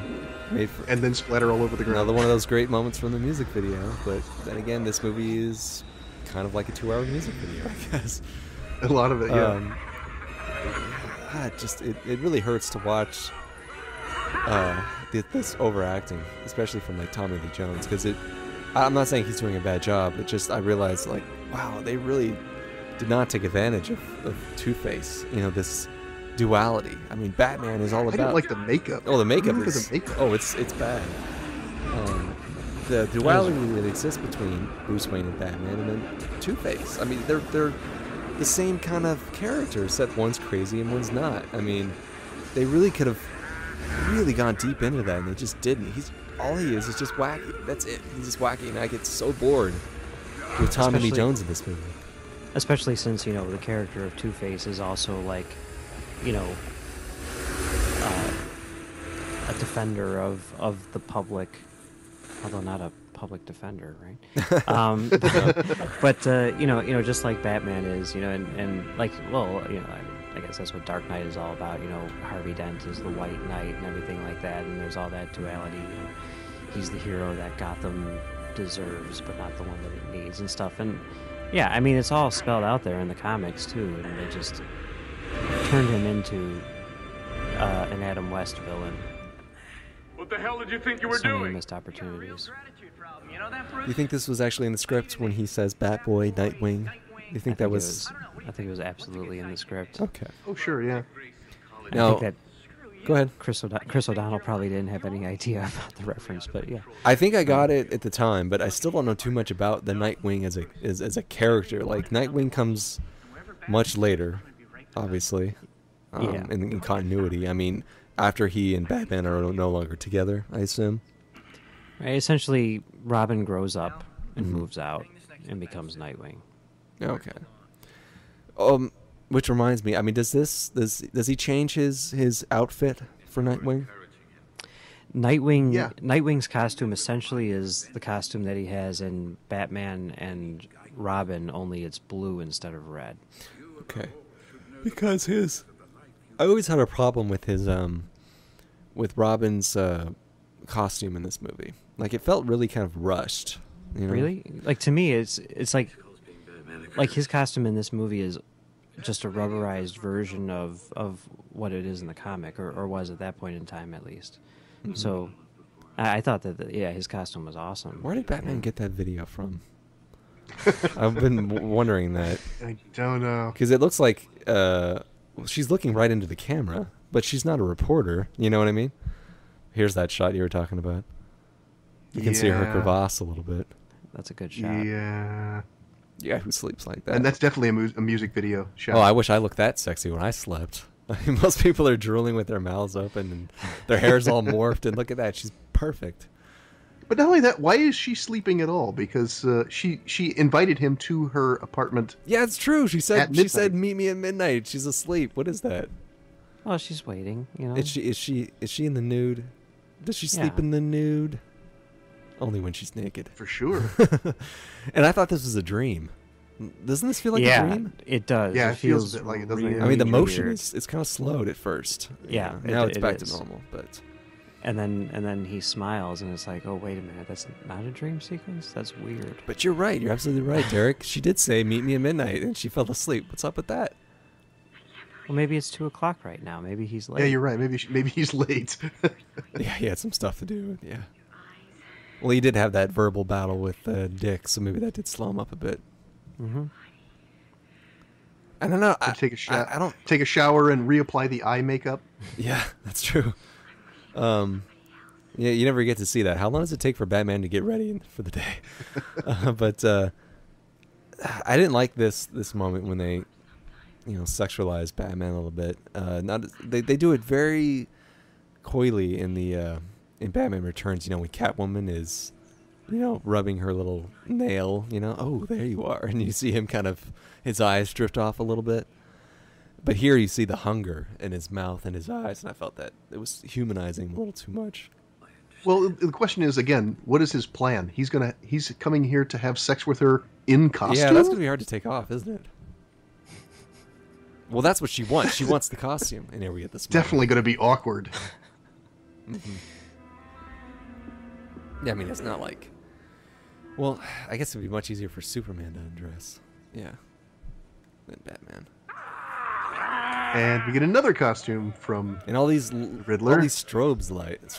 Like, what are these? What's the purpose? You think it would just give you a headache, And I mean, they were really, really going after that. I mean, you could just look at the set dressing. huge difference, between Returns and this. I mean, look at this. I mean, what are these points of these statues next to him? What purpose does it really serve? Yeah, they have lights right next to the screen that they're trying to look at. Yeah. So the lights are going to go right in your eyes as you're trying to watch the screen. It's very impractical. Oh yeah, it makes absolutely no sense. And I don't know. Did they ever flirt with the notion of bringing the Riddler into this new incarnation of Batman? That was the rumor forever. They're talking about Johnny Depp. I always thought that would have been stupid, and I'm really glad that they didn't do it. I mean, He's not a great Okay, character. wait a second. yeah. Wait a second. Can I stop you for a minute, Mike? hmm This right here, we just had a scene where Batman found out that Chase really likes Bruce Wayne, and now all of a sudden he's quitting. yeah. No, he's just like It's it comes out of the blue. He's just like, I can't do Yeah, this totally. anymore. And he's like, wait a second. I know you were kind of conflicted a little bit about your parents dying, but you're always conflicted about that. You yeah. know? No, this was dumb. I mean, like Mask of the Phantasm handles this so much better, where they deal with the fact that like it's okay now. Like there's a lot more internal conflict, and the idea that maybe the woman, I forget her name in the movie, the Phantasm, spoilers, is maybe like a message from his parents, saying like, yeah, it's okay, I can be happy, they would want this, whereas they don't deal with that at all. They don't deal with him thinking about why he started this in the first place in this movie. It's unfortunate. Well, he goes from, he says, I can stop you, Dick. You can't be my sidekick. But he never mentions anything about, I'm going to leave this life behind. Well, he doesn't. He decides to leave the life behind once he realizes that, Chase wants him and not Batman. That all depends on whether or not you can buy that romance, and I can't. I mean, I enjoy that aspect of the movie more than I enjoy the villains. I would have liked to have seen more time devoted to that. Because Oh yeah, I mean, I'm not saying that it works well. I just think that was their intention. You want him to actually be lying on the couch and while she psychoanalyzes him? Sure. Or Tell me about your mother. Or just to devote more time to their romance, so I actually feel that they have some kind of connection. I mean, what other connection do they have other than the fact that she likes him and she's fascinated by his duality and the fact that he's a vigilante, and that's it? Why does he like her? Because she's good looking?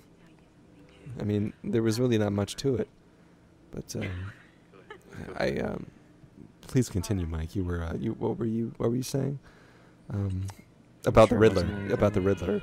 Oh yeah, I mean, like all those rumors and everything surrounding Dark Knight Rises and all that stuff. I think they were nothing more than rumors because the internet was starved for info, and they didn't have any info because I really don't think that they even knew that they were going to be doing another one until they came up with an idea. You know what I mean?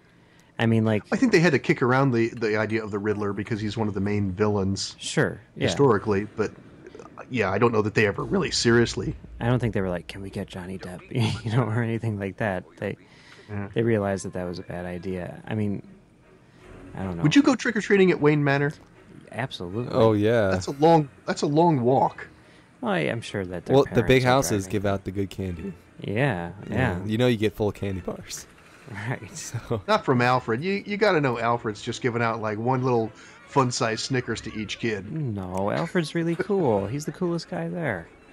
I think the people in the big houses know that it's an effort, so we got to give them some big candy.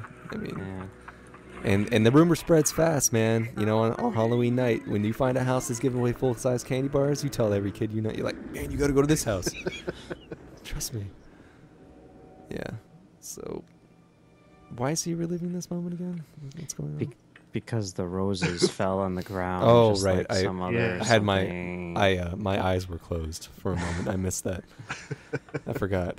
Which reminds me, that song "Kiss from a Rose." That song wasn't actually written for this movie. No. Yeah. It was after the fact they developed it for this, hmm which is odd because the lyrics seem so fitting, I guess. But that made Seal a huge star, that's for sure. Wait, which was the song written after the movie was? No, No. Seal wrote the song for one of his albums, Yeah? and then Schumacher heard it and was like, "Oh, this is perfect." And then, Oh, then so he shoehorned Yeah. the Rose moment in there. well, the Rose, I guess, just to call back to him, the pain, but I guess, and also call it to Kiss from a Rose, just because the song seemed to go so well with the movie, and that song became a hit because of it. I mean, I don't think the Seals album was doing all that well beforehand, but then he got catapulted to superstardom, I guess, afterwards. I don't know what he's done since, but Trying to open. Made a baby with Heidi Klum. are you serious? Really? Are they just had a baby, or are they married? They're married, or I- well, I think they just yeah. got divorced. Don't ask me why I know that because I'm ashamed of myself for knowing that. But Were you watching TMZ or something? I have no idea. Well, here But they did this moment in Batman Begins. Yeah. Yeah. Do you think? Oh, they I did. think this actually works pretty well here. It looks pretty good. It was to come There's a shot, I think it was in the trailer, which was cut out. I remember seeing pictures of it in like Cinescape or something like that. Man, I miss Cinescape. Where like you see Val Kilmer like face to face with the big prosthetic bat thing, and there's like a 360 around them or something. I don't know. Weird stuff. This moment reminds me of Nosferatu the Vampire, the Klaus Kinski movie, and Shadow of the Vampire. because they have these moments where they just cut in a flying bat for no reason. Really, I've It's never a little more motivated here. I've never seen the Kinski version, but I imagine it's crazy. Well, I've seen Shadow of the It's Vampire. one of my favorites, actually. But Yeah, that wasn't a good movie. it was all right. I mean, I think Willem Dafoe was better than the movie. His Yeah. performance is that character Max Schreck. Max Schreck. Because I heard that Max Schreck actually thought he was a vampire in real life or something, or that's why he was so terrifying in the original movie. That's what I heard anyway. They were pretty odd guys, yeah. I guess that scene by the fireplace was supposed to mirror the scene from Batman Returns, I guess. Do you think? With him and Catwoman. I wouldn't Well, be. all those scenes blend together for me. Whenever he has a girl over at the mansion, they're all the Oh, same. they really? I mean, in the first one, it was him with Vicky Vale, and they were at the big table, and then they switched to a small table. But, No, but weren't they at a fireplace in that one too? Maybe I not. don't think so. No. What do you think of this? His Riddler costume? Too tight? Definitely. Too goofy? Spank me. So he's doing Ace Ventura. He's not even doing the Riddler, is he? I mean, he's just kind of being himself, which really shines out nowadays. Because this movie just, I really don't think it stands the test of time at all. I mean, it really just was a product of its time, unfortunately. So he just broke into the mansion and somehow found his way down into the Batcave. Well, no, Where's he- the security here? Well, he was using his little stick there. Well, he found the magic His Batcave little, finding yeah, stick? his Batcave finder. Oh, is that what it It's is? kind of like a stud detector, only for Batcaves. Well, good point. I'm glad you brought that up because it reminded me of that scene when he ran into Two-Face's lair, and he showed him the box. Right. He's like, "This is how I found you," and I'm like, "How did that help you find him?" You know what I'm talking Well, about? I mean, that doesn't surprise me. This is where Two-Face becomes stupid. Well, I mean, not becomes Yeah. stupid, but Acts kicks up the stupid, stupidity yeah. to another level. But yeah, no, I mean, I'd buy that because he's gaining so much knowledge. He's becoming incredibly smart. It's not a stretch to believe that he has developed the technology or just the intellect to piece together whatever he needs to in order to figure out that, this is where the Batcave is. You guys notice how Or many this Dutch is how angles you- they have in this movie? Well, yeah, but that's the Adam West series too. Oh, sure. Yeah. This is just Jim Carrey playtime. And Is he really playing a criminal genius though? he's Because just does not come off as he's criminal just doing genius his here. he's just doing In Living Color. He's doing Ace Ventura.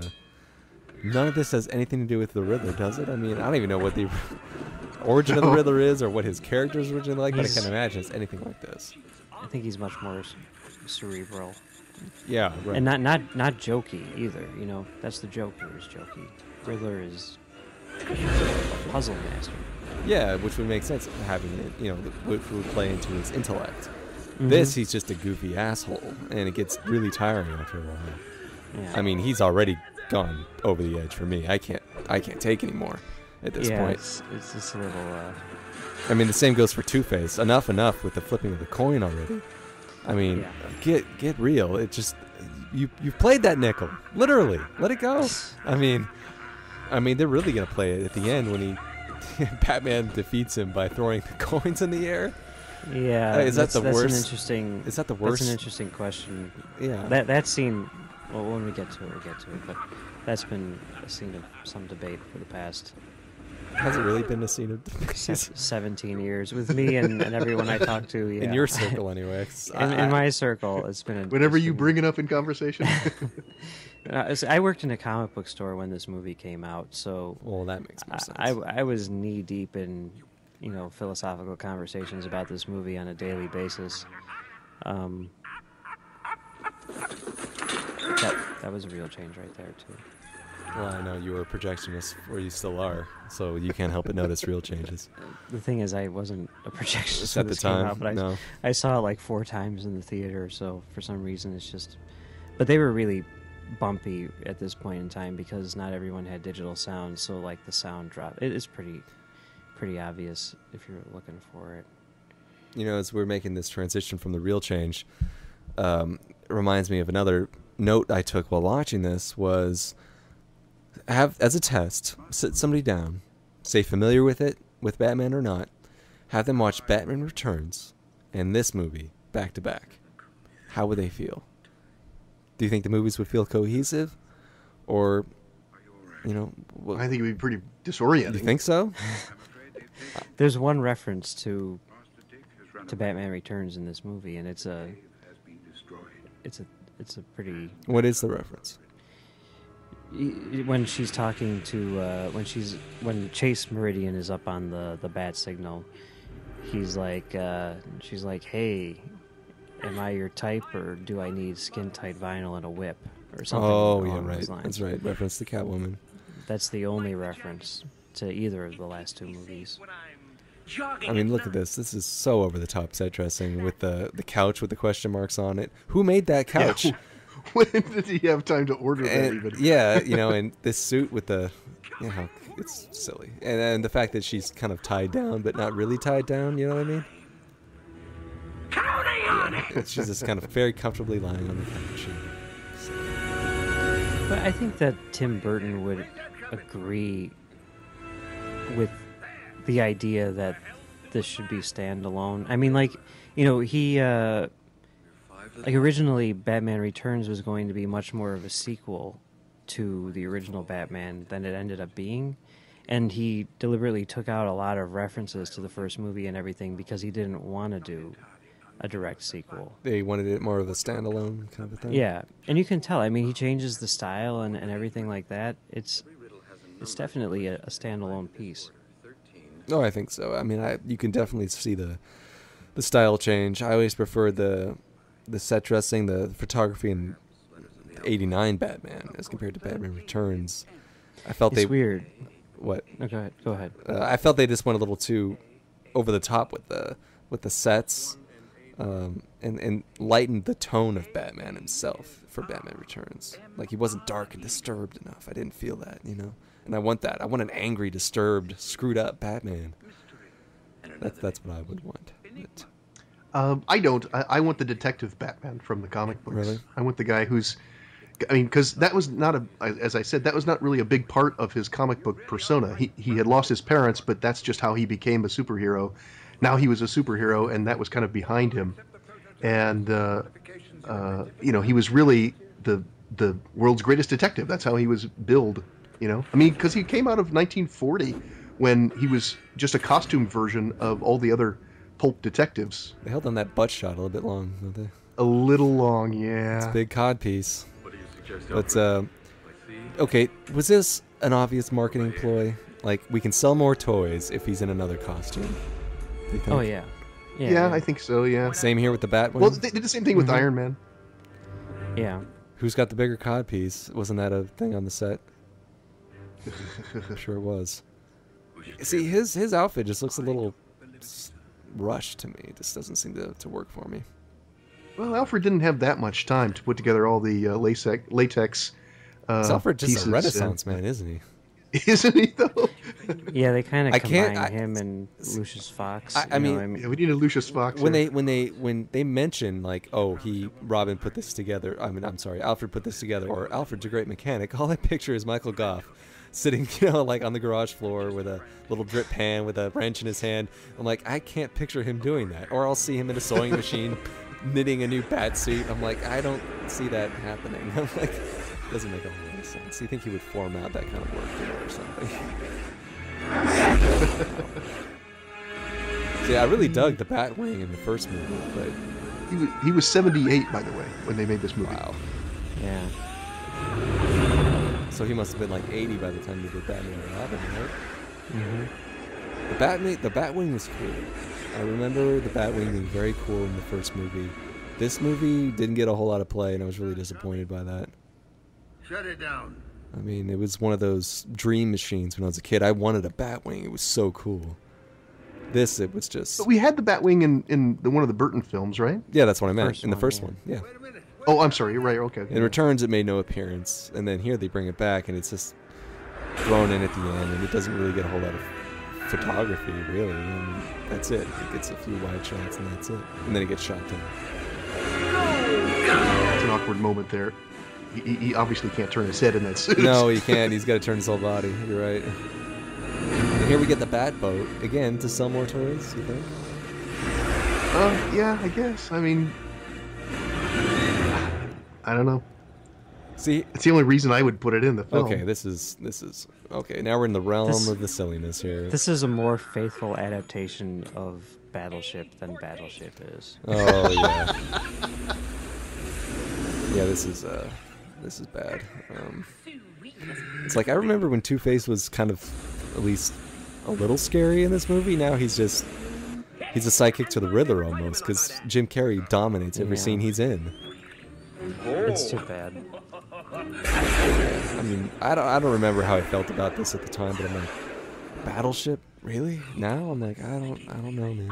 I just don't know, and I don't know what this new Battleship movie is that you're referring to, but I'm guessing it must be bad from the way you just referred to it. So If you get a chance, go online and find the Peter Berg press junket video where he starts yelling at the I think it's the Israeli journalist about how Israel should start a war with Iran.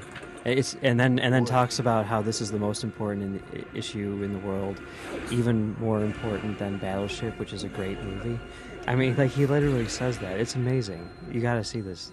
Peter this Berg video. directed Battleship. He did, yeah. Peter Berg, you mean also the star of Aspen Extreme and the director of The Kingdom? That Peter Berg? Correct. That Okay. Peter Berg. Yeah, he was an actor for a while. Yes, still is. Well, he still is a good actor. I'm glad he's made it as a director too. That's great. Not everybody can make that transition, but And he's done some good Well, stuff. he might not be a director for very long. He's done some good stuff. You know, the After Battleship. Friday Night Lights show was really good, and The Kingdom was really good. Virtuality. Virtuosity. Oh, I No. hope he's got his shark repellent spray. Oh, well, Yeah, of you know, and course. that's actually something which, you know, we missed it, but like when he was talking about, when he was putting together the clues, you know, to figure out who The Riddler. the Riddler was and everything like that, that feels like straight out of the Adam West Batman movie where they're like, Oh yeah. Yeah. there's that scene, you know. They were deliberately I ridiculous. remember that. Yeah. Leaps of logic. Yeah, Uh-huh. I remember that from the movie. It was like a banana peel in a Russian or something like that, and he's like, Yeah. "Yes, Robin, that's the only possible answer." Yeah. And I'm like, that is so great. It's so funny. But here it's played straight, so it's not that good, you know. I mean, they play it straight and serious. That's what makes it funny in Adam West. But you know it's supposed to be goofy. This is Yeah. like here they have a callback right there. Holy Metal Rusted Rocks Batman. Full of holes, you know. They have that Yeah. callback, which was funny at the time. Now I don't know so much. Robin, wait. It's fine. It's a nice little. The mileage moving. Yeah, and why would But yeah. yeah, again with all these strobe lights and what purpose do they serve, and this is obviously a set, and why would the Riddler, you know, be in this obvious place to be found, I guess? I mean, he wants to be found, but I don't know. He's overconfident. He's a Bond villain. I mean, usually you think of bad guys having an underground lair, because those are hard to find, but this is out in the open, you know? And he has a major corporation, right? Yeah, So this is his- Nigmatech. Nigmatech. Yeah. Yeah. This is the finale. I don't know if it really. I mean, I think I prefer the penguins, you know, with the missiles attached to their backs from the last movie. As I said, as I was watching this, I was just like, oh man, Batman Returns. Definitely, we should have watched that. And I think we're gonna have to now because I think we've got a sequence going on here. I think we're gonna have to go backwards, and the next movie is gonna have to be Batman Returns. And that's one that Max has said he wants to do big time. So we have to do that. Definitely, and especially with I don't know when The Dark Knight Rises comes out, but with Batman on the brain out there, I guess. July 20th. You're not counting down the days? What's wrong with you? I don't really follow the movie scene nowadays, so. Okay. There's the movie scene, and then there's the Dark Knight Rises scene. They're two different scenes. Okay. Well, I don't follow either, I guess. That's crazy talk. Sorry. Well, I enjoyed. Oh, here's Robin's big moment of emotional growth, right? Yeah. Mm-hmm. Oh, I'd rather see you in jail. Of course. Good guys can't murder people. Although I prefer it when they do, because they're human and, you know, they have those vengeful feelings.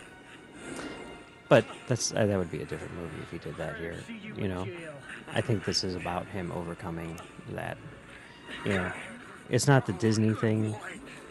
But well, they want to have his cake and eat it too. I mean, you know, they want to get him revenge, but they don't want him to cross over to the dark side to have to do that. You know. Yeah. Well, as you were saying, yeah, I don't really follow the Dark Knight scene. I mean, I enjoyed Batman Begins and The Dark Knight. I'm not a student of those films. I know people really went nuts over them, but they're good movies. I'm not really into them. I actually prefer Batman Begins. Yeah, my wife says the same thing. I don't know why. They're both excellent, but The Dark Knight I only watched once. Batman Begins I've watched several times. Maybe it's just because it's an origin story and I find it more interesting. I don't know. I just preferred it. I mean, it probably had something to deal with the hype too, because you know The Dark Knight was another costume change. Yeah, the Riddler is like Natalie Portman in the Star Wars movies. Every scene he's wearing a different costume. Yeah. It's like, God, this guy always has to change. He never has a time to try to rule the world. You know? Release Chase. This is between you and me. And me. Somewhere he's got his own version of Alfred. Yeah. Making stuff for him like this. Yeah, and they got his hair all whacked out. But Two-Face never changes his garb, does he? He's always wearing that same outfit, isn't he? Yeah. I mean, they could change it up, just have it be split down the middle, but change the color. Or, I mean, he wasn't even wearing like a black and white tux. You know, he could have had when he was at that party. Yeah, it's always so dark. It's kind of hard to tell whether or not he ever changed his costume. Well, that would have been interesting. He's got that half of the suit is like a Zuba's suit. That's pretty cool. Well, think about it. Back in that celebration they were having, earlier in the movie, they could have had him in 1.5 suit, one in a tux, one side being white and the other being black, and it would perfectly mirrored that little doll that she gave Bruce Wayne. And like, oh, there's a connection. There's something there.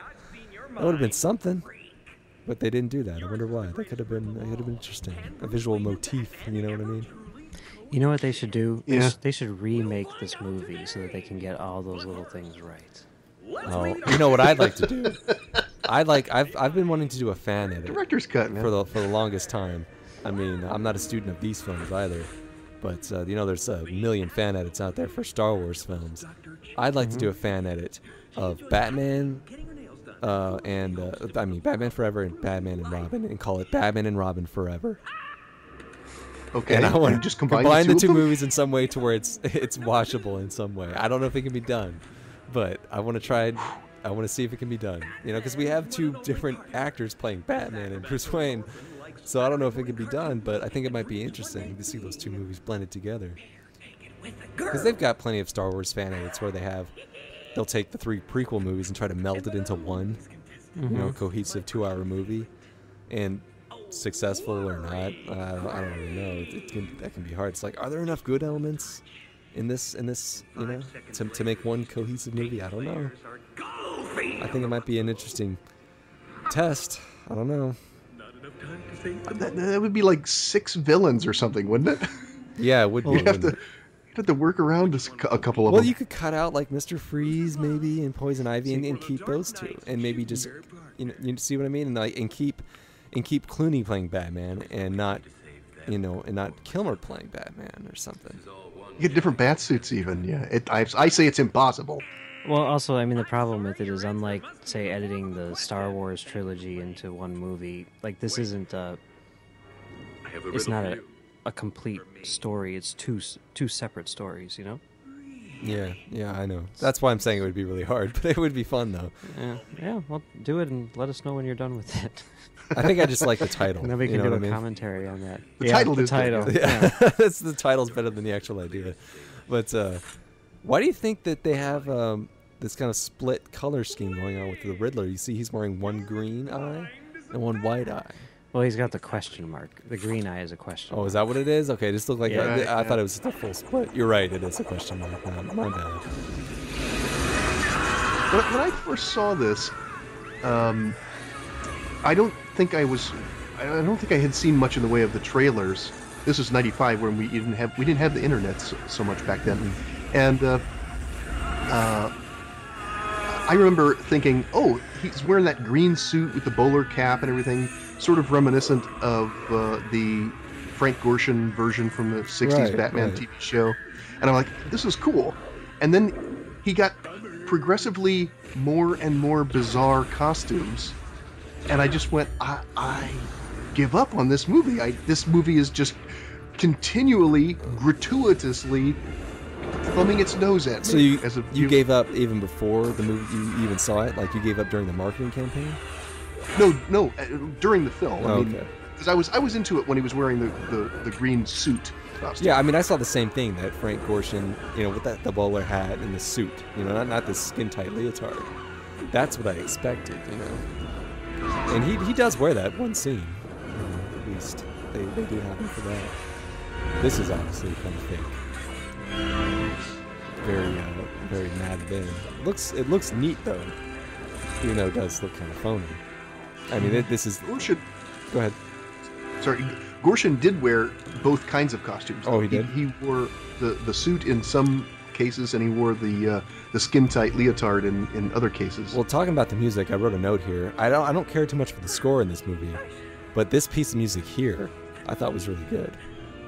Going along with the slow-mo and the grin on his face right there. The best piece of music I thought in this movie, as compared to like Batman and Batman Returns, which have excellent scores, and Batman and the original Batman. I mean, you got the theme, the revamped theme, and you have Descent into Mystery. That sequence where he's driving Vicky Vale into the Batcave. Awesome music. This stuff was really just kind of forgettable to me. But except for that one moment we just had. Oh, here we go. Why was he carrying around coins? Did he plan on doing that? Well, okay, this is the big question. This is the debate that I've been having for 17 years. Do you consider this to be Batman killing Two-Face? Or Two-Face killing Two-Face? Right. Yeah, what else is the purpose of throwing those coins up? I mean, I could see maybe... Other than to make him fall. Like getting him confused? Well, okay, he obviously had a plan all along because he brought those coins with him. So I think it was just happenstance that he happened to be on a ledge when he threw those coins in the air.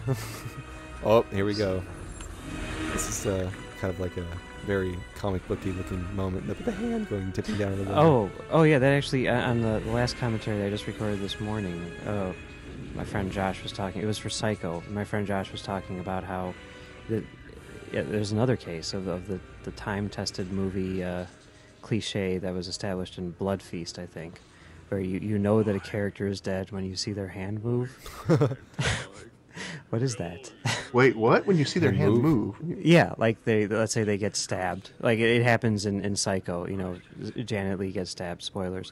And then Really? you see Oh, no. her hand. You see her hand like slowly move, and it's like, oh, that means she's dead. Oh, like Oh, like right, twitching okay, or yeah, I see something. what you're saying. Or just like sliding down a wall or Oh, something. yeah, You know? I see what you mean.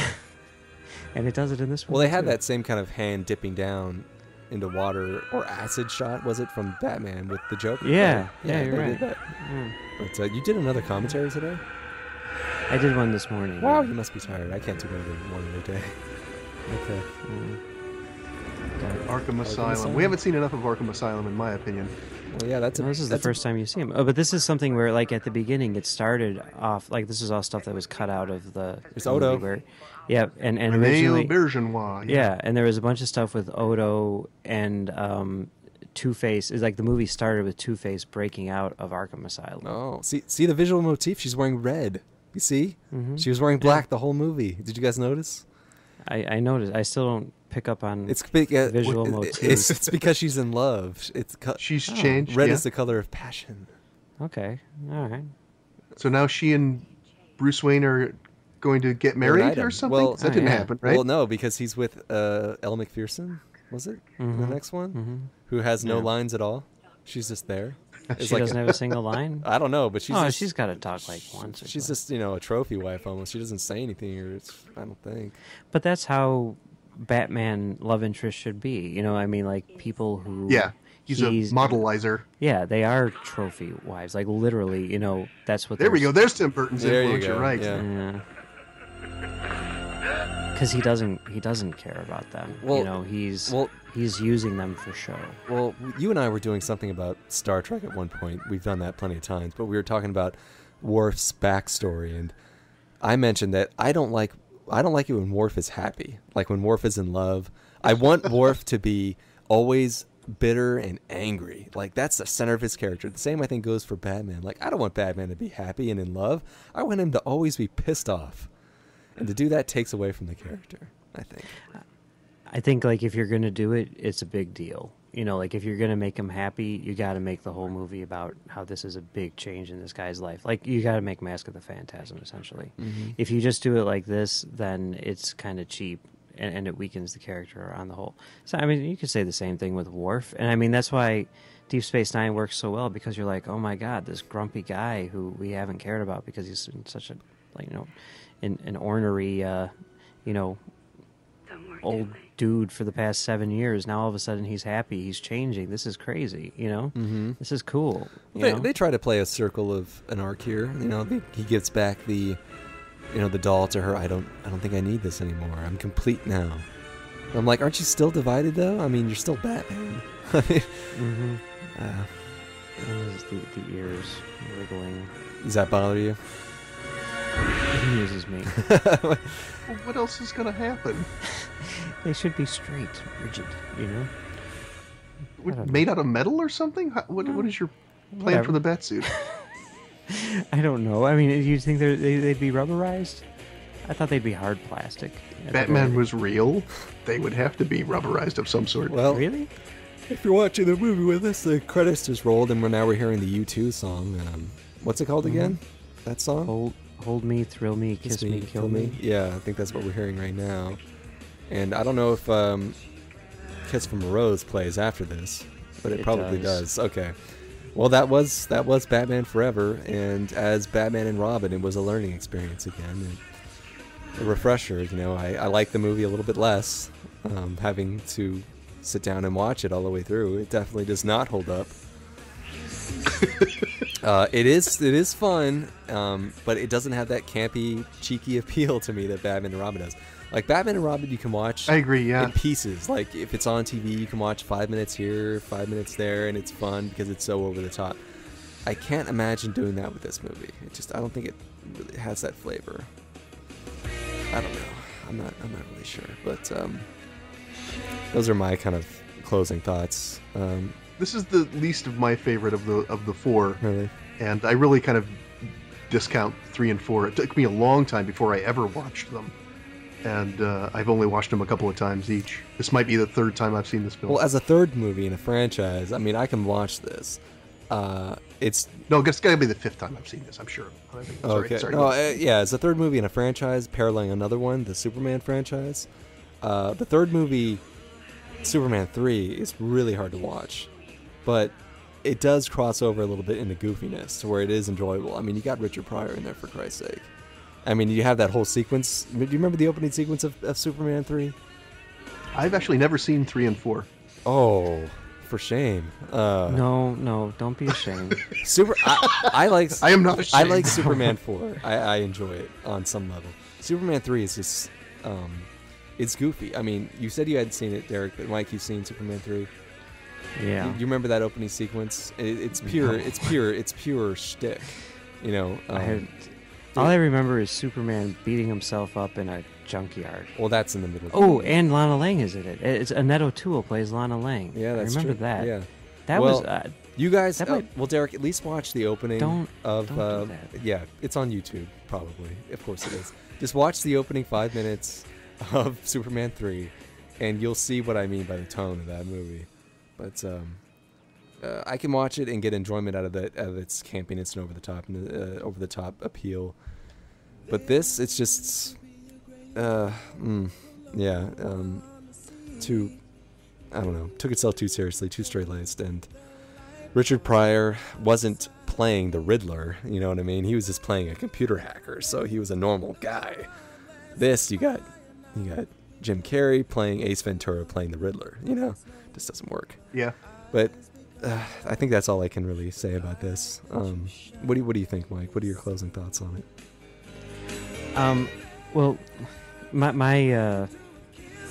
relationship with this movie is, I think, much different than the two of you. You know, this was the first movie the second movie which I ever sort of actively anticipated its release. You know, I was very new to watching movies, and so, you know, like seeing it on opening day. Watching movies? Very new to watching movies. Did you not grow yes. up with a TV in your house or something?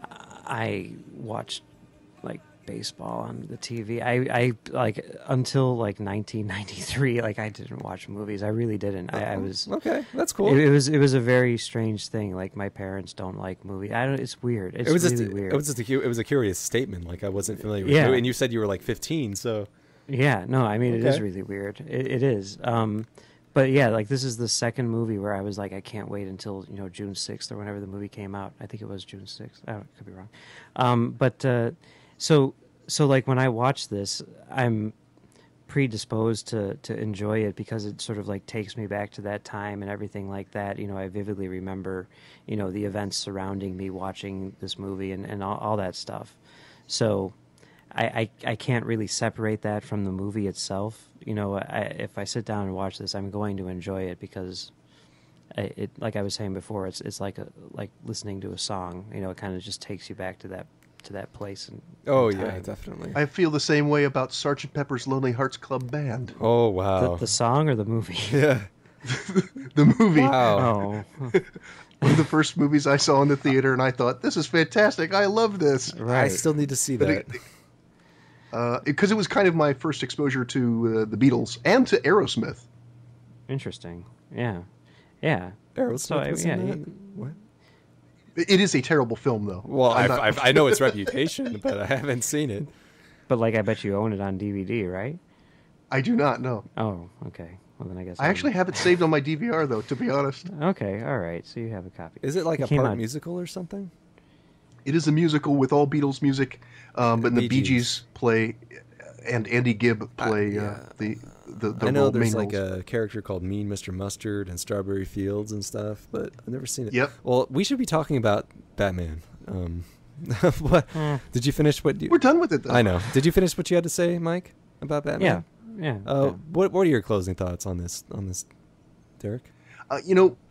My opinion matches yours. It's not as fun as Batman and Robin, and it still has most of the same kind of camp to it. I've never been a big fan of Jim Carrey, and he really dominates the film. And my love for both Nicole Kidman and Tommy Lee Jones is kind of dampened by watching them in this rather than enhanced. So it doesn't do much for me. I'm not interested in seeing it again anytime soon. Yeah, yeah, me neither. I was kind of let down by how much it hadn't really stuck at all, and it just kind of melted away. Like when it snowed that day, it wasn't cold enough, and it melted, and nobody ever thought about it again. And all you have is pictures. But yeah, I'd still like to hear the commentary on it from Schumacher, though. Oh, it's good. The special features on all of these discs are really good. I would recommend them. Except for Tim Burton's commentaries, his have always been kind of flat. Yeah, he's not that good. But yeah. That's for another day. But that was Batman Forever. So I'd just like to thank Derek and Mike for joining me. I wish that we could have had my brother on the show. He's the other minion, but he was unable to make it. But hopefully he'll be able to make it for Batman Returns, which I guess we have to do now. I suppose. Yeah. Hopefully. I'm up for it, sure. Sometime in the future, we can do Batman Returns and then the first Batman, and then we'll have them all under our belt. Well, not Batman and then Begins. Sgt. Pepper's Lonely Hearts Club Band. Yeah, I'll watch it. I'll do that with you. I'll do that with you, Derek, if I watch it. I will. But all right. Until next time, thanks for listening. I'm Josh, and I'm signing off. Thanks. See you.